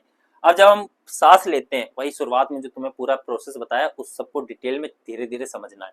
यहां से हमने सांस ली, ठीक है, पूरी सांस हमारी अंदर गई, अरे तुम्हारी सांस नहीं, तुम्हारी ऑक्सीजन। ठीक है, तुम अपनी फ्यूचर वाली सांस मत सोचो भाई, जो तुम ऑक्सीजन ले रहे हो वो वाली सांस। ठीक है, ये गई। अब यहां पर एक्सचेंज ऑफ गैसेस होगा, surrounded by capillaries which contain blood vessels. ठीक है, अब यहां पर देखो, ये एल्वोलाई है, ये ब्लड कैपिलरीज हैं, उधर कहीं बॉडी के सेल्स हैं। यहां पर क्या होगा, ब्लड आया अपने साथ, इसमें ब्लड में आरबीसी में कंटेन होता है हीमोग्लोबिन। क्या? हीमोग्लोबिन, जो कि ऑक्सीजन को अट्रैक्ट करती है अपने साइड, कि ऑक्सीजन मेरे पास आओ, जैसे तुम्हें तुम्हारी जीवन साथी का अट्रैक्ट करती है। अभी क्लास 10th में थोड़े और हार्मोन्स आएंगे तो फिर और अट्रैक्शन ऑफ लेवल बढ़ेगा। वैसे ही यहाँ आरबीसी जो होती है वो कहती है कि ऑक्सीजन तुम मेरी तरफ आओ, मैं तुम्हें हिप्नोटाइज कर रहा हूँ, ऐसे ऐसे बुलाती है। और उसके पास ऑलरेडी जो उसका साथी होता है CO2, यहाँ ये मान लो कि जो O2 है वो बहुत अमीर है, CO2 है जो वो बहुत गरीब है। तो जैसे ही O2 आता है उसको बुला लेती है, और जो CO2 होता है उसको छुड़वा देती है, छोड़ देती है? समझ रहे हो? तो इसीलिए कहता हूं होशियार रहो, सतर्क रहो, सावधान रहो, बने रहो मेरे साथ 24/7। 24/7 कहाँ सोएंगे भी तो जिंदगी में, है सर जी? ये तो ये आरबीसी है, क्या कंटेंट करती है? हीमोग्लोबिन। हीमोग्लोबिन में ऑक्सीजन अटैच होते हैं, यानी बहुत प्रेमी होती है, उसकी प्रेमिका होती है, प्रेमी होता है, वो उसको बुलाती है तो आ जाता है। अब ये जहां भी नीड होती है वहां ऑक्सीजन छोड़ देते हैं, और जैसे ही छोड़ेगी O2 को भी, ठीक है, O2 मान लो O2 इसको छोड़ देता है, उसको कहीं और जाना होता है, तो फिर कहती है आ जाओ CO2, अच्छा तुम आ जाओ वापस, फिर CO2 को ले लेती है। ठीक है, और फिर जाके उसको फिर बाहर छोड़ देती है, फिर जहां O2 मिल जाता है, फिर यही प्रोसेस है, यही जिंदगी। ना केवल यहां पर ये अप्लाई होता है, ये तुम्हारी जिंदगी में भी अप्लाई होता है। तुम भी ऐसे बार बार वो बुलाएगी, तुम चले जाओगे, फिर वो धोखा देगी, फिर तुम वापस आ जाओगे, फिर तुम अपने दोस्त के पास आ जाओगे जो तुम्हारा साथी था, जिंदगी भर साथ देता था, उसको तुम छुड़का के अपने वहां चले गए। तो दोस्तों को नहीं भूलना चाहिए। अगर सही बात है तो यस लिखना कमेंट में, ठीक है। This CO2 goes out of the body when we breathe out air, और ये बाहर चली जाती है जैसे हम लोग ब्रीथ आउट करते हैं। ये रहा हमारा रेस्पिरेटरी सिस्टम।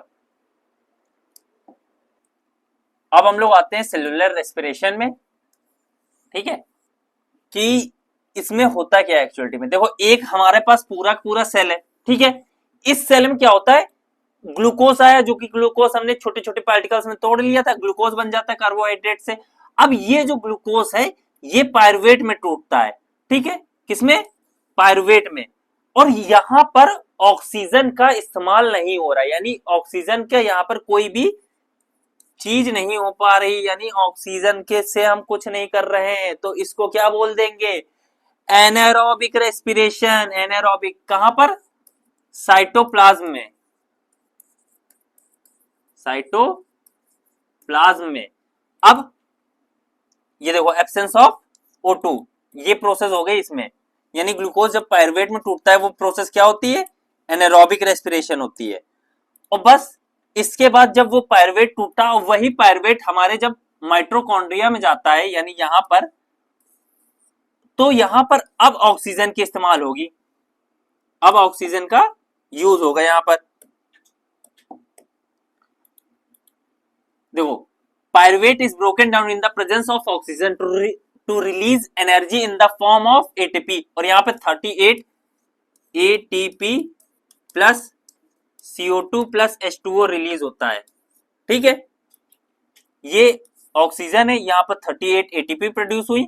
अब ये एटीपी क्या करेगा, बाई प्रोडक्ट में क्या, CO2 दिख रहा है, CO2 और H2O बन जाता है, और ये हमारे CO2 बाहर निकल जाता है, H2O बाई एक्सक्रीशन से बाहर निकल जाता है, ठीक है।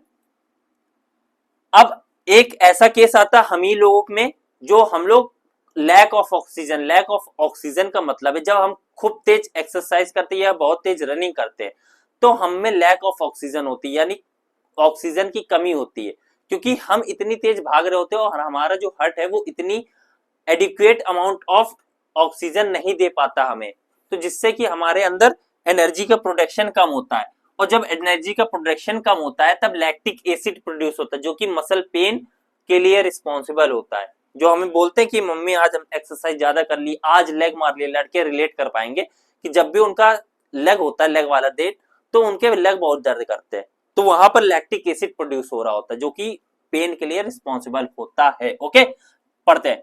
हाउएवर यहां पर वही लिखा है, एक्सरसाइज ह्यूमन मसल्स में जो पेन होता है, लैक ऑफ ऑक्सीजन, ठीक है। ये इसने डंबल उठाया, यहां पर पायरुवेट, पायरुवेट यहां पर बस 2 एटीपी का प्रोडक्शन होगा, 2 ही एटीपी बनेगी, ये देखो, और बाय प्रोडक्ट में क्या होगा, लैक्टिक एसिड, जो कि पेन के लिए रिस्पॉन्सिबल होता है, ठीक है। मसल्स एक्यूमुलेटेड, यहां पर लैक्टिक एसिड एक्यूमुलेट रहेगा, और थकावन यानी कि उस पे पेन होगा। ओके, अब हम लोग बढ़ते हैं ऑर्गेनिज्म लाइक यीस्ट। यीस्ट यानी अब ये फाइनली हम आते हैं प्रॉपर एनारोबिक रेस्पिरेशन में, जहां बिल्कुल भी O2 का इस्तेमाल नहीं होगा, यानी बिल्कुल भी ऑक्सीजन का इस्तेमाल नहीं होगा। उसमें हम लोग यीस्ट का एग्जांपल लेते हैं, यीस्ट में एनसीईआरटी में मेंशन है, तो यीस्ट को उठाएंगे, बोलते हैं यीस्ट भाई अपना कार्यक्रम दिखाओ। देखो हमने पिज्जा खाते हैं या हमने ब्रेड खाते हैं, तो उसमें देखते हैं कि ब्रेड फूली होती है, उसमें यीस्ट का काम कर रहा होता है पिज्जा वाली। हमने क्या करा, पानी लिया, उसको गर्म करा, गर्म करने के बाद उसमें शुगर डाल दी, शुगर डालने के बाद आजकल मार्केट में ड्राई ईस्ट अवेलेबल है, तो उसको उठाओगे उसमें डाल दोगे, बट अगर उसको खुले रखोगे तो वो ग्रो नहीं करेगा, बट जैसे प्लेट ढक दोगे वो ग्रो करने लगेगा, मतलब अपने आप को रिप्रोड्यूस करने लगेगा, बढ़ाने लगेगा। अब वो उठा के मैदा यानी जिसमें भी तुम्हें बनाना है, जो भी बनाना उसमें डाल दोगे तो वो काम वर्क करने पड़ेगा, ठीक है। आप समझते हैं ये कैसे करता है। ये तुम्हारा रहा यीस्ट, ठीक है, यीस्ट यहां पर आ गया, इसमें 2 एटीपी का प्रोडक्शन होता है। Yeast pyruvate is broken down in the absence of oxygen, release energy 2 ATP. समझते कैसे, ये देखो पायरुवेट इन द यहां पर कोई भी ऑक्सीजन का काम नहीं हो रहा है, 2 एटीपी का प्रोडक्शन हुआ, साथ में इथेनॉल यानी कच्ची दारू। आहा सर जी, दारू आज तो पार्टी है, पापक जूते बजेंगे तुम लोग में, सुधर जाओ, समझ रहे हो, ये चीजें नहीं करनी है, ये अपना इथेनॉल प्रोड्यूस कर रहा है, ये सब चीजें ना करो तुम। तो क्या, here ethanol and carbon dioxide are formed, और इस प्रोसेस को हम लोग बोलते हैं फर्मेंटेशन। क्या बोलते हैं, फर्मेंटेशन। इस प्रोसेस को बोलते हैं फर्मेंटेशन। ओके, अब आते हैं हम लोग नेक्स्ट टॉपिक में जिसका नाम है ट्रांसपोर्टेशन। और ट्रांसपोर्टेशन में हम लोग पढ़ेंगे कि कैसे हमारी बॉडी में ऑक्सीजन है या तो न्यूट्रिशन वो एक जगह से दूसरी जगह पहुंचते हैं, और क्या उसके लिए ट्रांसपोर्टेशन जो होते हैं, जैसे सेल हो गया, आरबीसी हो गया, ऑक्सीजन को पहुंचाने के लिए रिस्पॉन्सिबल होता है। तो ऐसे जिस मटेरियल को हम लोग यहाँ डिटेल में पढ़ते हैं ट्रांसपोर्टेशन में। देखो समझते हैं, जैसे ये हमारा फूड पार्टिकल है, फूड पार्टिकल स्टमक में गया और ये स्मॉल स्टमक में जाने के बाद स्मॉल स्मॉल पार्टिकल्स में टूटता है। टूटने के बाद ये स्मॉल इंटेस्टाइन से ब्लड वेसल्स में जाता है। कहां पर? ब्लड वेसल्स में, और ब्लड वेसल्स से फिर सेल्स में जाता है। तो ये पूरा ट्रांसपोर्टेशन का मतलब हुआ। अब इसकी डिफिनेशन देख लो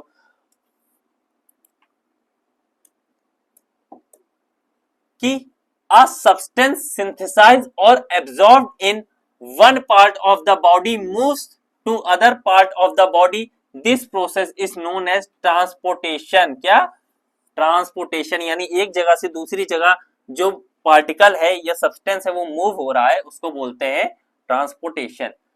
this transportation in human beings is called circulation. इसको हम लोग ह्यूमन बींग में बोलते हैं सर्कुलेशन, क्योंकि हम लोग सर्कुलेटरी सिस्टम चिल्लाते आ रहे होते हैं। और ये दो चीजों से होता है, फर्स्ट ब्लड, सेकंड लिम्फेटिक, जिसको लिम्फेटिक सिस्टम भी हम लोग बोलते हैं। ठीक है, blood is a fluid connective tissue. ठीक है,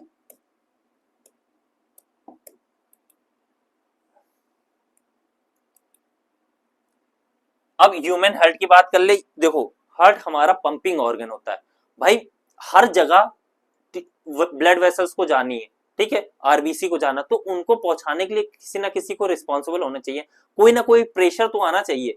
तो ये जो प्रेशर जनरेट करता है ये हमारा हार्ट करता है, कैसे? पंप करके। तो heart is a pumping organ.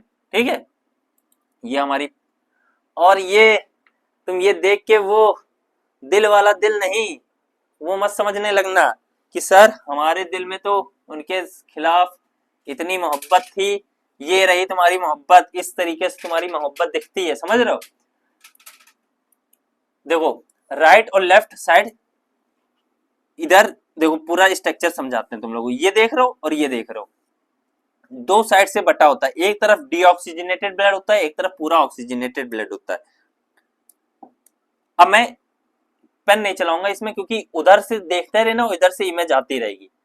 4 chamber होते हैं, फर्स्ट, सेकंड, थर्ड, फोर्थ।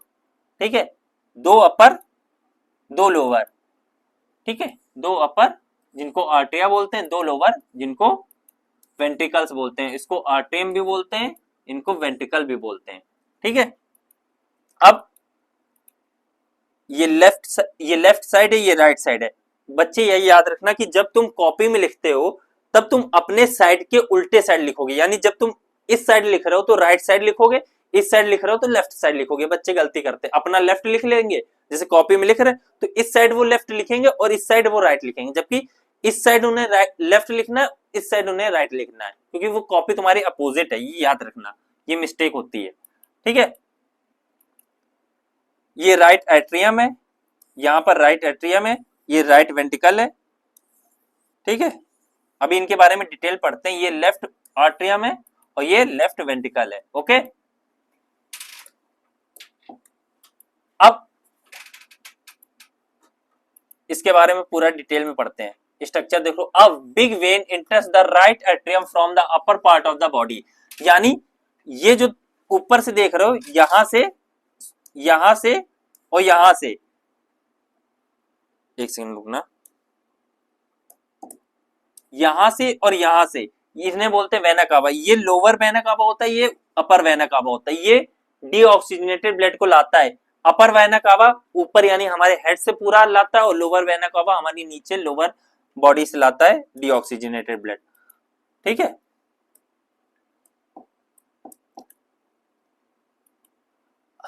ये सुपीरियर वेना कावा। अब big vein enter the right atrium from lower part of the body, और ये lower part of the body से आता है, जिसको इंफीरियर वेना कावा भी बोलते हैं। ठीक है, और ये यहां पर डीऑक्सीजनेटेड ब्लड लाते हैं। अब ये राइट वेंट्रिकल की बात हो रही है। Right ventricle and artery leaves the right ventricle and divides into two branches.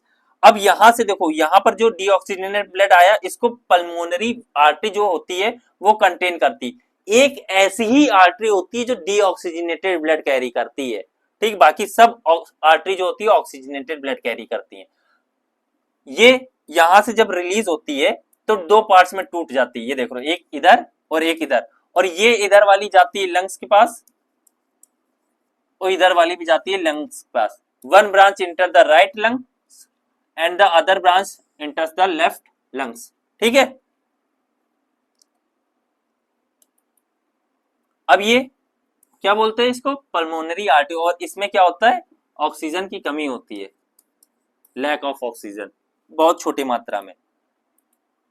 अब लेफ्ट आर्ट्रियम, यानी वो जो लंग्स से ऑक्सीजनेटेड ब्लड आ रहा है वो इसमें आ रहा है, लेफ्ट आर्ट्रियम में, ठीक है।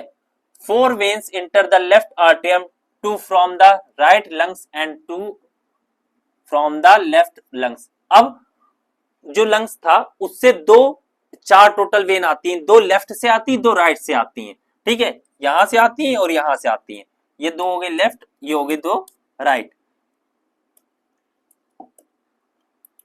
ये देखो, अब यहां से आने के बाद इन्हें बोलते हैं पल्मोनरी वेन। और ये ऐसी वेन होती है जिसमें ऑक्सीजन जो होते हैं वो हाई क्वांटिटी में होता है, ठीक है। ये एक्सेप्शन केस है, ये इंपॉर्टेंट है, ये इसी से क्वेश्चन बनता है बोर्ड्स में, तो ये ध्यान से याद रखना, ठीक है। और ये लेफ्ट वेंट्रिकल, यहां से फिर पूरे बॉडी में हमारा ऑक्सीजनेटेड ब्लड जाता है। The largest artery of the body leaves the left ventricle. ये ऑर्टा जिसे बोलते हैं, ये हमारा पूरा रहा हार्ट का स्ट्रक्चर, ठीक है। अब फंक्शन की बात कर ले। Between the atria and ventricles there is an opening. ये जो वॉल्व देख रहे हो, ये इनकी बात कर रहा है, ठीक है। This opening is guarded by a valve, इन्हें वॉल्व बोलते हैं, जो कि अभी उन्होंने बता दिया, ठीक है। The valve prevent the backflow. और यहां से बैकफ्लो से मतलब जैसे कि ब्लड है भाई, वो वापस भी तो आ सकता था अपनी वापस कंडीशन में, यहां से ऊपर भी तो जा सकता था, तो इसको प्रिवेंट करने के लिए ये वॉल्व प्रेजेंट होते हैं, समझ रहे हो। वहीं वहां पर वही लिखा है।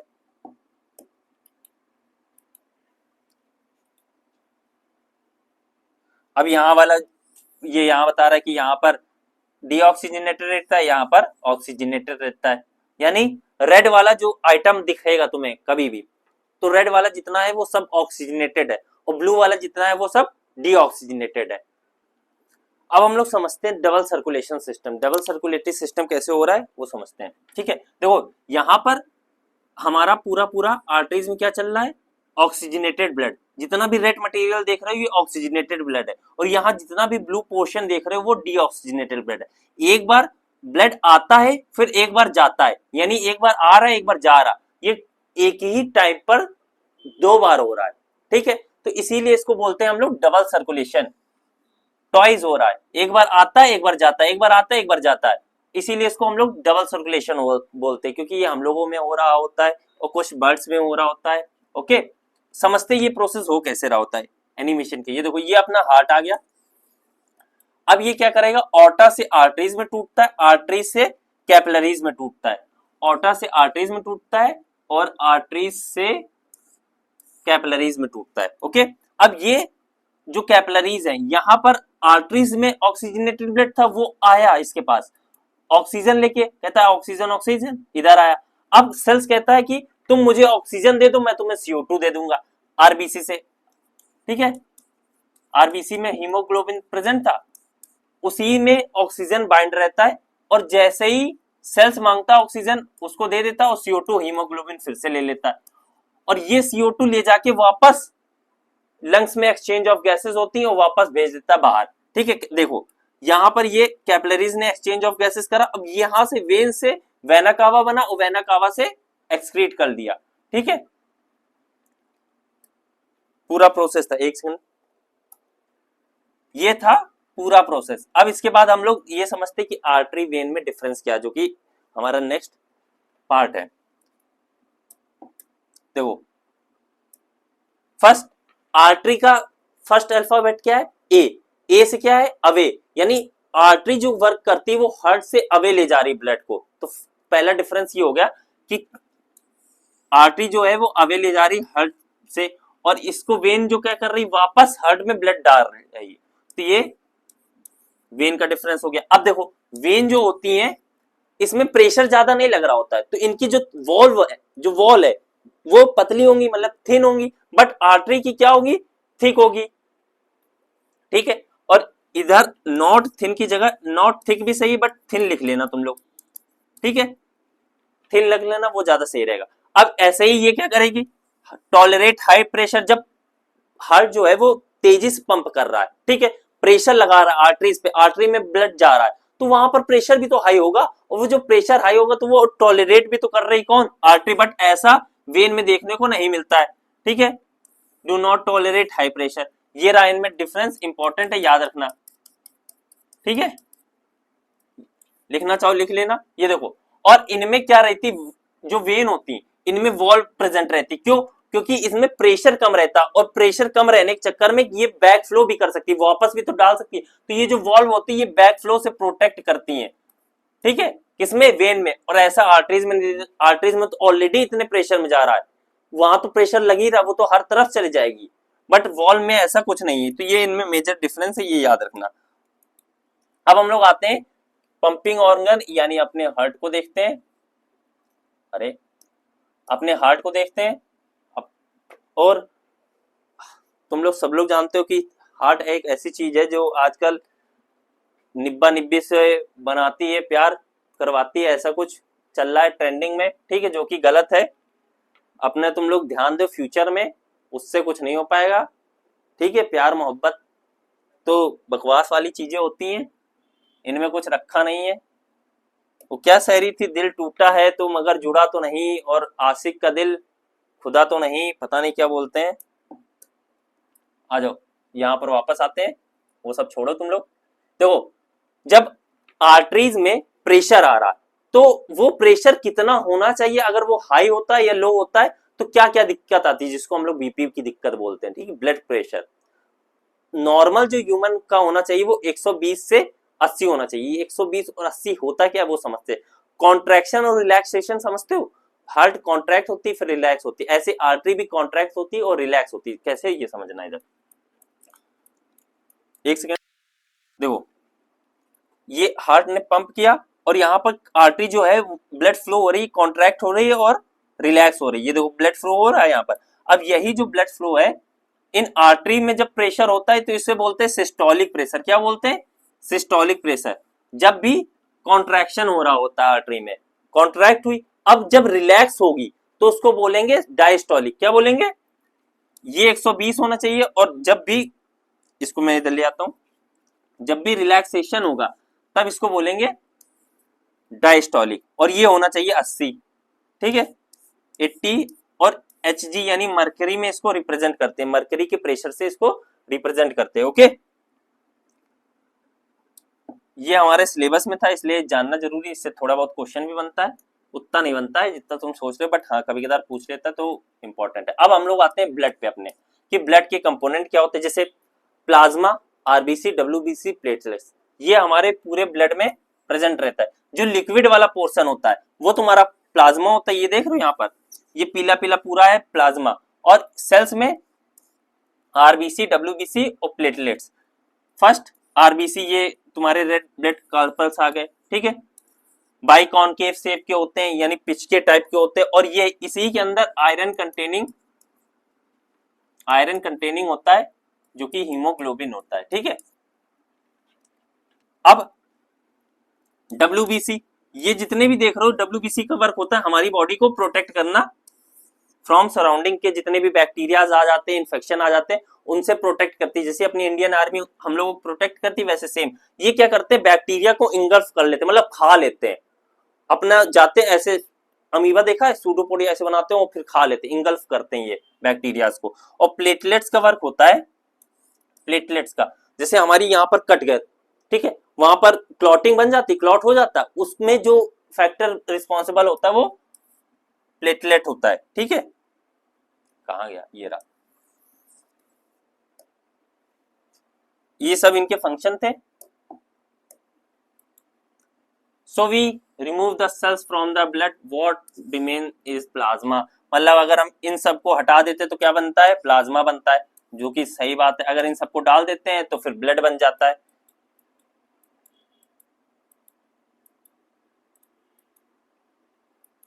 और प्लाज्मा के अंदर क्या क्या होता है वो याद रखना, वाटर और प्रोटीन, बस। क्या क्या, वाटर और प्रोटीन, इतनी कुछ चीजें, इतने डिटेल में नहीं पढ़ना है कि प्लाज्मा के अंदर क्या क्या होता है। हटा दो, इतना याद नहीं करना। तुम्हें क्या याद करना है, प्लाज्मा यानी ब्लड के कौन कौन से कंपोनेंट होते हैं, प्लाज्मा, डब्ल्यूबीसी, आरबीसी और प्लेटलेट्स, बस। ठीक है। अब हम लोग पढ़ते हैं कि कैसे रिपेयरिंग हो रही थी। जो रिपेयरिंग कट वाला है system, a system to repair the damage from the time to time is, platelets के चक्कर में हो रहा होता है।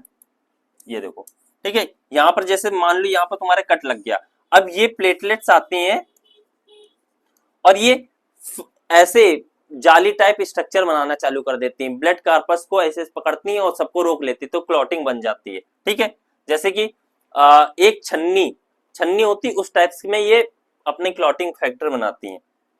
तुम्हें हालांकि इतने डिटेल में नहीं पढ़ना है, बस इतना याद रखना है कि प्लेटलेट्स का वर्क क्या होता है, बस। ओके।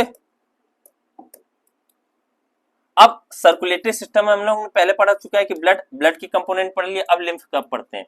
ठीक है, कि देखो लिम्फ हमारी बॉडी में क्या करता है, एक यहां समझना, ये हार्ट हो गया अपना। अब यहां से आर्टरी से सब्सटेंस जा रहा था, हमने बोला था कैपिलरीज में एक्सचेंज ऑफ मटेरियल हो रहा था। ठीक है, न्यूट्रिशन जा रहे थे, कुछ चीजें आ रही थी, वेस्ट प्रोडक्ट आ रहे थे, तो इस प्रोसेस में कुछ इधर उधर भी तो एलिमेंट चले जाते होंगे। सोचना है, यहां पर देखो, यहां पर आर्टरी है, ये कैपिलरीज है, ये टिश्यू है, ये टिश्यू स्पेस है, यानी टिश्यू के और कैपिलरीज के बीच में जो स्पेस होता है उसको टिश्यू स्पेस बोलते हैं। अब यहां से मटेरियल कोई गया, ठीक है, मटेरियल जाने के बाद इधर उधर देखो स्प्लिट हो रहा है, अभी टिश्यू के पास गया नहीं, ये इधर उधर हुआ, और ये जो एक्स्ट्रा मटेरियल है ये बन जाता है लिम्फ तुम्हारा। ठीक है, ये एक्स्ट्रा मटेरियल जो बन जाता है वो तुम्हारा बन जाता है लिम्फेटिक सिस्टम। और इसका वर्क क्या होता है भाई, ये एक्स्ट्रा फ्लूइड जो होता है तुम्हारा उसको कंटेन कर लेता है अपने पास, तुम्हें प्रोटेक्शन करवाता है, जो बाहर से बैक्टीरिया है उसको ड्रेनेज सिस्टम बाहर निकालने में मदद करता है। ठीक है, ये लिम्फेटिक सिस्टम का हेल्प होती है। और ये डब्ल्यूबीसी भी कंटेन करती है अपने अंदर। देख रहे हो कितना लिम्फेटिक सिस्टम तुम्हारे लिए काम का है। इन्हें बोलते हैं लिम्फेटिक कैपिलरीज। यहाँ पर जैसे यहाँ पर एक्सचेंज हो रहा था वैसे यहाँ एक्सचेंज हो रहा होगा, तो इसको क्या बोलेंगे, लिम्फेटिक कैपिलरीज। वापस लिम्फेटिक सिस्टम में चलता है। ये रहा हमारा लिम्फेटिक सिस्टम का कुछ बारे में। अब हम लोग फाइनली आते हैं अपने प्लांट के बारे में, पढ़ते हैं क्या कि प्लांट में जो ट्रांसपोर्ट सिस्टम चल रहा है वो कैसे चल रहा होता है। देखो फर्स्ट हमें पता है कि हमारे जो प्लांट्स होते हैं उनमें सॉइल, वाटर और मिनरल्स सॉइल में होते हैं। अब ये अप जाते हैं और फिर वहां फूड बनता है, उसका ट्रांसपोर्टेशन कैसे होता है, वाटर का ट्रांसपोर्टेशन कैसे होता है वो समझना हमें। यहाँ पर फर्स्ट हम लोग पढ़ते हैं कि वाटर और मिनरल्स का ट्रांसपोर्ट कैसे होता है। देखो यहां पर एक जाइलम होती है, ठीक है, जाइलम का वर्क होता है वाटर और मिनरल्स को ट्रांसपोर्ट करवाना। ठीक है, वाटर और मिनरल्स यहां पर यह लिखा है, वाटर और मिनरल्स को ट्रांसपोर्ट करवाना है। वेसल्स लाइक ट्रैकिड्स, ये एनसीईआरटी में मेंशन है तो ये दोनों याद रख लेना। जाइलम में अब ये क्या करता है, ये यूनिडायरेक्शनल होता है, यानी ये सिर्फ नीचे से ऊपर ले जाएगा, ऊपर से नीचे नहीं ला पाएगा। ठीक है, ये नीचे से ऊपर ले जाएगा। ये जाइलम वाला ऐसे तो रूट प्रेशर से तो काम कर लेगा। ठीक है, अभी रूट प्रेशर भी और ट्रांसपिरेशन भी पढ़ाएंगे, उसको समझना। ठीक है, ये गया यहां से, यहाँ मिनरल्स भी ऊपर गए, वहां अपना फूड बना लिया।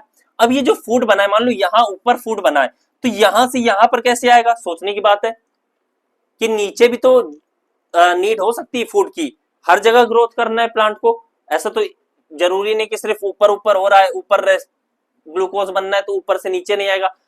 तो फ्लोएम जो होता है वो क्या करता है कि ये बाय डायरेक्शनल होता है, ऊपर से नीचे, नीचे से ऊपर, कहीं भी ट्रांसपोर्ट कर सकता है फूड को। ठीक है, फूड को कहीं भी ट्रांसपोर्ट कर सकता है।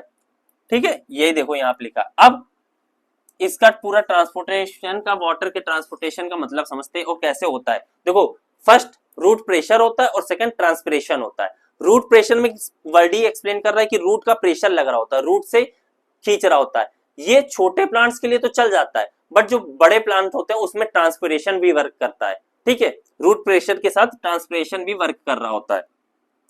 अब इनको अच्छे से समझना है। देखो, ये रूट प्रेशर हो गया, एक ट्रांसपिरेशन पुल हो गया। ठीक है, पहले रूट प्रेशर समझते हैं, फिर ट्रांसपिरेशन समझते हैं। ये वाटर है, अब ये क्या करेगा, यहां से कुछ मटेरियल नीचे डालेगा, ठीक है, और नीचे जो सॉइल में वाटर है उससे सक करेगा, यानी डिफ्यूजन का काम होगा। कुछ मटेरियल सॉइल को देगा और उससे वाटर लेगा। ठीक है, यहां पर ये वाटर नहीं, कुछ मटेरियल डाल लेना, इनऑर्गेनिक ऑर्गेनिक कुछ भी। अब देखो, यहां पर रूट्स है, रूट्स में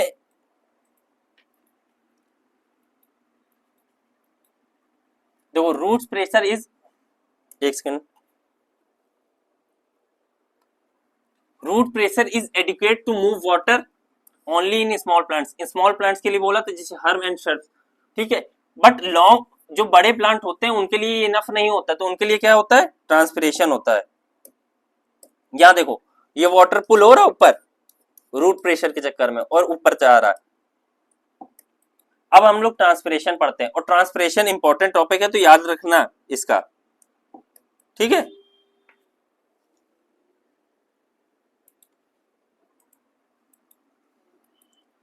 समझते हैं ट्रांसपिरेशन कैसे वर्क कर रहा है। देखो, ये पूरा प्लांट हो गया।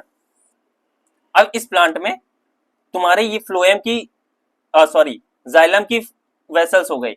इस जाइलम की बाहर वाली, ऊपर की बात कर रहा है, लीव्स पे एपिडर्मिस सेल हो गई, जाइलम की अंदर ये लेयर हो गई, ये एपिडर्मिस है, ये जाइलम की वेसल्स हो गई।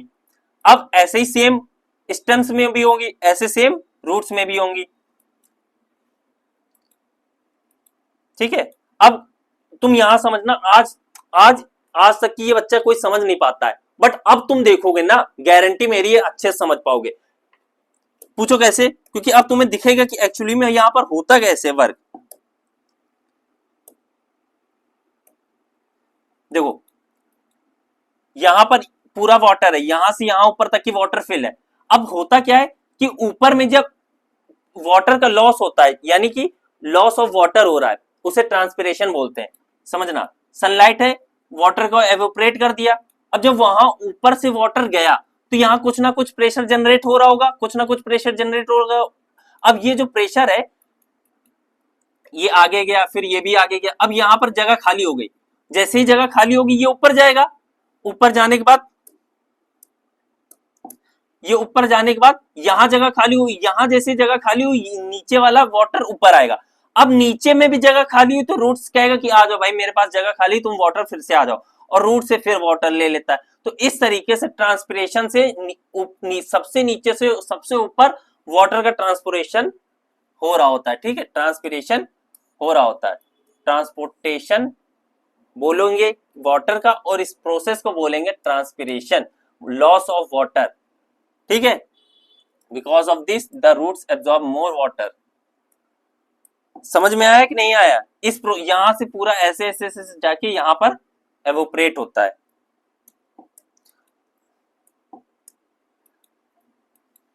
अब हम लोग, ये तो बात होगी वाटर की, अब हम लोग बात करते हैं फूड पार्टिकल जो इधर से उधर ट्रांसपोर्टेड हो रहे हैं, उसको कैसे करते हैं।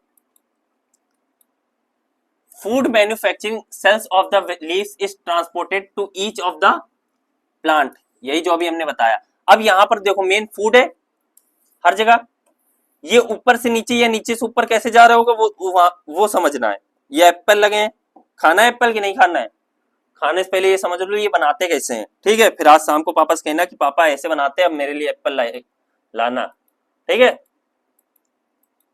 अब ये वही बता रहा है कि सीड से या कहीं भी अगर उसको ट्रांसपोर्ट करना है तो कैसे होगा। This is done by phloem by upward and downward, यानी किसी भी डायरेक्शन में जा सकता है। अब ये हमारा फ्लोएम है, प्रोसेस समझना यहाँ पर अच्छे से। ठीक है, ये भी बच्चों को नहीं समझ में आती, ये भी आज तक की तुम्हारे पहले वाले जितने बैच है उनको भी ये बस थ्योरी याद थी कि अच्छा ऐसे होता है, ट्रांसपोर्ट करता है, ये होना है, बट कैसे कर रहा है वो समझ में नहीं आता है। मान लो यहां से यहां पर फूड आया पार्टिकल, ठीक है। अब इसी चीज को समझना है अच्छे से, ध्यान से देखना। ये हो गया तुम्हारा फ्लोएम, ठीक है, यहां पर जाइलम, यहां पर फ्लोएम। अब यहां पर जाइलम में क्या फर्क हो रहा होगा, वाटर ट्रांसपोर्ट हो रहा होगा, यहां पर फूड पार्टिकल्स, ये देखो सुक्रोज यानी फूड पार्टिकल्स है। फूड पार्टिकल्स जैसे यहां पर नीड है, अभी फूड की यहां पर नीड है, तो यहां से यहां पर ट्रांसपोर्ट होगा और साथ में वाटर्स के मॉलिक्यूल्स भी इधर आएंगे, ठीक है। Food material like sucrose is transfer to phloem, this required energy form of ATP. अब यहां से एटीपी का भी फॉर्म नीड होगी, ठीक है, क्योंकि यहां से यहां आएगा, यहां से यहां जाएगा वाटर। अब ये वाटर इसके साथ जाता है, this result movement of water into the cells due to osmosis, और यहाँ प्रोसेस जो लग रही होती है वो ऑस्मोसिस लग रही होती है। अब ये फूड पार्टिकल्स जो है वो तुम्हारा नीचे जाएगा, जहां भी नीड होगी, मतलब ऊपर नीचे यहाँ पर भी, और यहाँ पर मान लो नीड थी तो यहाँ फूड पार्टिकल्स इधर चला जाएगा, वाटर वापस इधर आ जाएगा। समझ रहे हो, ये प्रोसेस होता है, इस तरीके से काम कर रहा होता है, ठीक है। एक बार फिर देख लेना अगर न समझ में आए। अब वो थ्योरी है पूरी की जितना भी हमने तुम्हें बताया उस समय, समझ रहे हो। अब हम लोग नेक्स्ट टॉपिक में अपने बढ़ते हैं जिसका नाम है एक्सक्रीशन, एक्सक्रीटरी सिस्टम, कि कैसे हमारी बॉडी में जितना भी फ्लूइड मटेरियल है वो बाहर निकलता है, यानी यूरिन है, ठीक है, ये सब चीजें बाहर आती हैं, तो हमें अपना एक्सक्रीटरी सिस्टम समझता है इन ह्यूमन, ठीक है। देखो इंटेस्टाइन से सेल में गया, अब यहाँ वेस्ट मटेरियल प्रोडक्ट जनरेट होते हैं। Inside the cell energy is produced from food in the form of ATP. अब उसके बाद वेस्ट प्रोडक्ट भी तो आता है, ठीक है।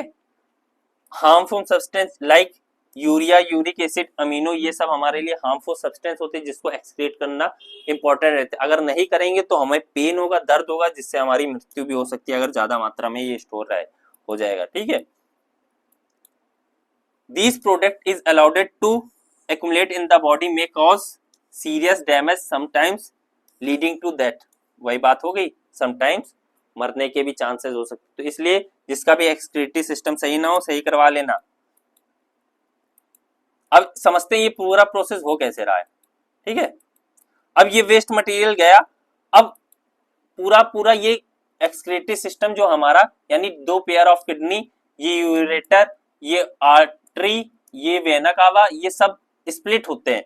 अब इन्हीं को मुझे अच्छी तरीके से समझना है कि ये पूरा प्रोसेस होता कैसे, कि कहाँ कहाँ क्या चीजें जा रही हैं, क्या चीजें आ रही हैं, कहाँ फिल्ट्रेशन हो रहा है, जैसे नेफ्रॉन के बारे में भी हमें अच्छे तरीके से पढ़ना है, तो उन सब के बारे में अच्छे से पढ़ना है। तो the kidney filtered the blood and remove the waste product in the form of urine, यानी हमारी बॉडी में जो वर्क कर रही है किडनी, वो फिल्ट्रेशन का काम कर रही है, यानी इन यूरिन अमीनो एसिड्स को बाहर निकालने का काम कौन कर रहा है, किडनी कर रही है, in the form of urine, ठीक है। अब इस पूरी एक्सक्रीटरी सिस्टम को हमें समझना है। देखो यहां पर ये पेयर ऑफ किडनी है, ये आर्टरी है, ये वेना कावा है, इसे ऑर्टा भी बोल दो, इसे वेना कावा भी बोल दो। यहाँ पर आर्टरीज में डिवाइड हो जाती है, यहाँ पर वेन्स में। अब यहीं पर एक्सचेंज ऑफ मटेरियल हो रहा होता है, ठीक है। इन पहले तुम्हें स्ट्रक्चर समझना कि किसको क्या बोलते हैं, उसके बाद उसका फंक्शन समझना है, ठीक है। ये किडनी हो गई, ये यूरेटर हो गए, ये यूरिनरी ब्लैडर हो गया, और ये यूरेथ्रा हो गया जहां से हम अपना एक्सक्रीट आउट करते हैं, वो उसके बारे में पूरा डिटेल लिखिए, ठीक है। अब ये देखो एक बात और याद रखना, हम जब भी किडनी के बारे में बात करेंगे तो हम यूज करेंगे वर्ड रीनल, ठीक है।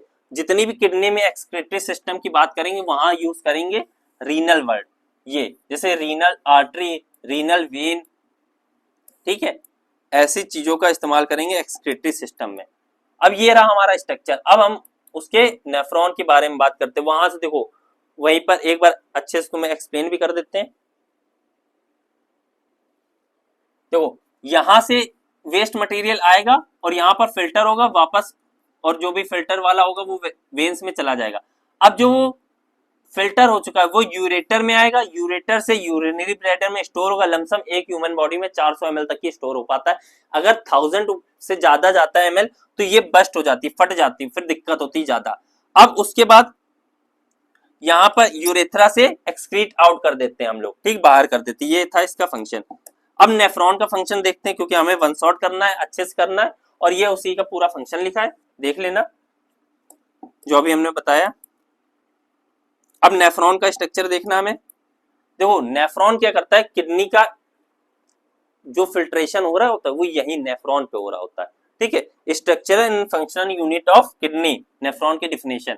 अब ये क्या करता है, जो आर्टरी आ रही थी तुम्हारी, यहाँ पर कैपिलरीज लाइक स्ट्रक्चर, ये देखो यहाँ पर कैपिलरीज लाइक स्ट्रक्चर दिख रहे हो, यहाँ पर फिल्ट्रेशन होता है, फिर वापस वेन पे जाता है। The cup shaped upper end is called as Bowman capsule. ये जो ऐसे स्ट्रक्चर देख रहे हो, इतना ही एक सेकंड में बता रहा हूँ। ये येलो येलो येलो वाला सब्सटेंस देख रहे हो, ऑरेंज ऑरेंज वाला, वो बोन मैन कैप्सूल है। और ये जो अंदर देख रहे हो, ये पूरी ट्यूब हो गई, इसमें फिल्ट्रेशन होता है, ठीक है, इसमें पूरा फिल्ट्रेशन होगा, इसमें रीअब्जॉर्प्शन होगा, फिर कलेक्टिंग डक्ट में जाएगा, फिर तुम्हारा एक्सक्रीट आउट हो जाएगा। ये तुम्हारा प्रोसेस होता है। अब बारी बारी समझते हैं सब चीजों को। ये कलेक्टिंग डक्ट है।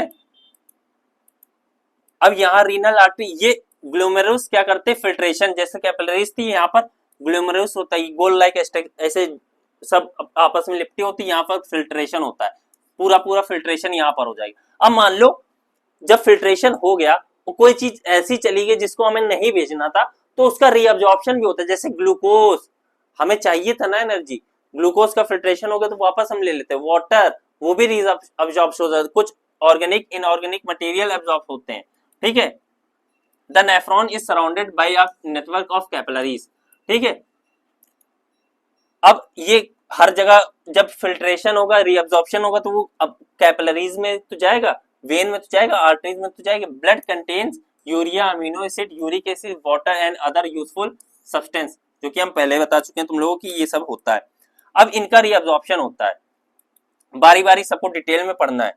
देखो यहां से ब्लड आया, वेस्ट मटेरियल लेके आया, अब ये वेस्ट मटेरियल कहाँ जाएगा, फिल्ट्रेट हो जाएगा, बाहर चला जाएगा, ये स्टोर होगा। This fluid is called as glomerular filtrate. अब यहाँ पर जो फिल्ट्रेट हो गया है, ये वापस the filtrate blood is send back to the heart through the renal vein, और ये रीनल वेन से चला जाएगा जो भी फिल्टर होगा, मतलब जितना भी फिल्टर्ड हो गया पूरा, अब जितना भी बचा है वो रीनल वेन में यानी वेन में चला जाएगा, ठीक है। रीनल हम लोग किस लिए यूज कर रहे होते हैं, किडनी के लिए, एक्सक्रीटरी सिस्टम के लिए। अब ये वापस जाएगा ट्यूब्स में, क्योंकि ट्यूब्स वहां पर थी, ये ट्यूब्स इनमें जाएगा। अब यहाँ पर रीअब्जॉर्प्शन होगा through glomerular filtrate passes through the tubes. In tubes में रीअब्जॉर्प्शन होगा, यहां से गया, यहां से, यहां से, यहां से, यहां से पूछा, ये देखो ये मटेरियल है, ये मटेरियल है, दिख रहा है। In the tubules reabsorption of water and useful molecules takes place. वही सब लिखा है जितना भी बता रहे हैं। अब यहाँ पर आने के बाद अब फिल्ट्रेट में जितना भी वेस्ट मटेरियल बचा है वो बचेगा, कलेक्टिंग डक्ट में जाएगा, और कलेक्टिंग डक्ट में जाने के बाद पूरा बाहर हो जाएगा। और ऐसे मिलियंस ऑफ किडनी में नेफ्रॉन होते हैं जो कि फिल्ट्रेशन कर रहे होते हैं। तो ये कितने छोटे छोटे वर्क कर रहे होते हैं, समझ रहे हो। The remaining fluid containing waste forms urine which passes through the tubes and enters the collecting duct, इसमें आ जाते हैं और इससे बाहर चले जाते हैं, ठीक है।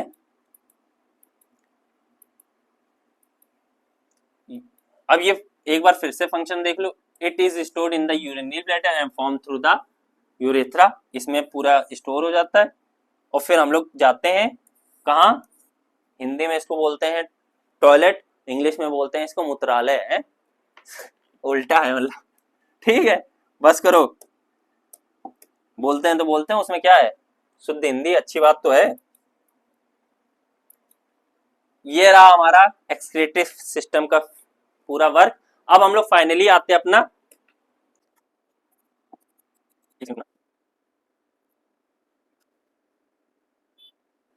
हाँ, अब ये हमारा हीमोडायलिसिस है, ठीक है। फिल्ट्रेशन का कुछ ऐसे कंडीशन आती है जिसमें हमारी बॉडी जो होती है, हमारी किडनी जो होती है वो वर्क नहीं कर रही होती, तो ऐसी कंडीशन में हम क्या करवाते हैं, अपने डायलिसिस यानी अपनी किडनी को आर्टिफिशियली फिल्टर करवाते हैं किसी ना किसी चीज से। अब वो मशीन होती है, ठीक है, जिसको हीमोडायलिसिस मशीन बोलते हैं। अब यहाँ पर ये भी बच्चों को नहीं समझ में आता, ये भी क्या होता है, कैसे हो रहा होता है, वो भी समझ में नहीं आता। यहाँ पर बाई एनिमेटेड तरीके से देखना, हमारी ये देखो हेमोडायलिसिस, यहाँ पर ये जो होती है ये सेमी परमेबल मेम्ब्रेन से बनी होती है, उसके स्ट्रक्चर के लाइक मेटल होती है, इतनी पतली होती है कि ब्लड को फिल्टर कर सके, वेस्ट मटेरियल को बाहर कर सके और जितना भी ब्लड है उसको फिल्टर कर पाए। ठीक है, समझना यहाँ पर देखना। अब यहां से आर्टरी से हमारा ब्लड आएगा, आर्टरी से ब्लड आने के बाद यहां पर फिल्टर होगा और वेस्ट प्रोडक्ट जो है वो बाहर निकल रहा। ठीक है, वेस्ट प्रोडक्ट है जितना फिल्टर हो जाता है, जैसे हमारी नेफ्रॉन कर रही थी वैसे सेम, और फिल्टर होने के बाद वापस से ये वेन में डाल देते हैं। ये हमारा था, this purified blood is pumped back into the body to the patient, और जिसकी दिक्कत होगी उसको भेज देगा। यही पूरा प्रोसेस है, इसी को लिखना होता है, आराम से समझ लिया। ठीक है, इतना ही क्वेश्चन बनता है, इससे ज्यादा क्वेश्चन नहीं बनता, वो ध्यान रखना। अब हम लोग नेक्स्ट टॉपिक में चलते हैं, जो कि हमारा प्लांट के बारे में थोड़ा सा पढ़ना होता है। ये हमारा लास्ट टॉपिक है, इसके बाद हम लोग यही एंडिंग होती है। ठीक है, प्लांट को भी एक्सक्रीट करने की आवश्यकता होती है भाई, वो भी है in the form of gums करते हैं। ठीक है, जो तुम लोग वो देखते हो गोंद गोंद गोंद, इन इस तरीके से वो जो एक्सक्रीट करते हैं उससे हम लोग अपना काम करते हैं, चिपकाते हैं कुछ चीजें। In plants excretion is very simple, इसमें ज्यादा कॉम्प्लिकेशन नहीं, कोई सिस्टम नहीं होता, कोई चीजें नहीं होती। ठीक है, नो डिफाइंड एक्सक्रीटरी सिस्टम और organ, gases are eliminated by diffusion, diffusion से गैसेज एलिमिनेट होती हैं। वेस्ट प्रोडक्ट जो होते हैं वे वैक्यूल्स ऑफ लीव्स में स्टोर होते हैं, फ्रूट में और बार्क में, इनमें होते हैं। और वेस्ट अदर जो कि होते हैं वो गम्स, रेजिन्स बाहर निकाल देते हैं ओल्ड जाइलम में।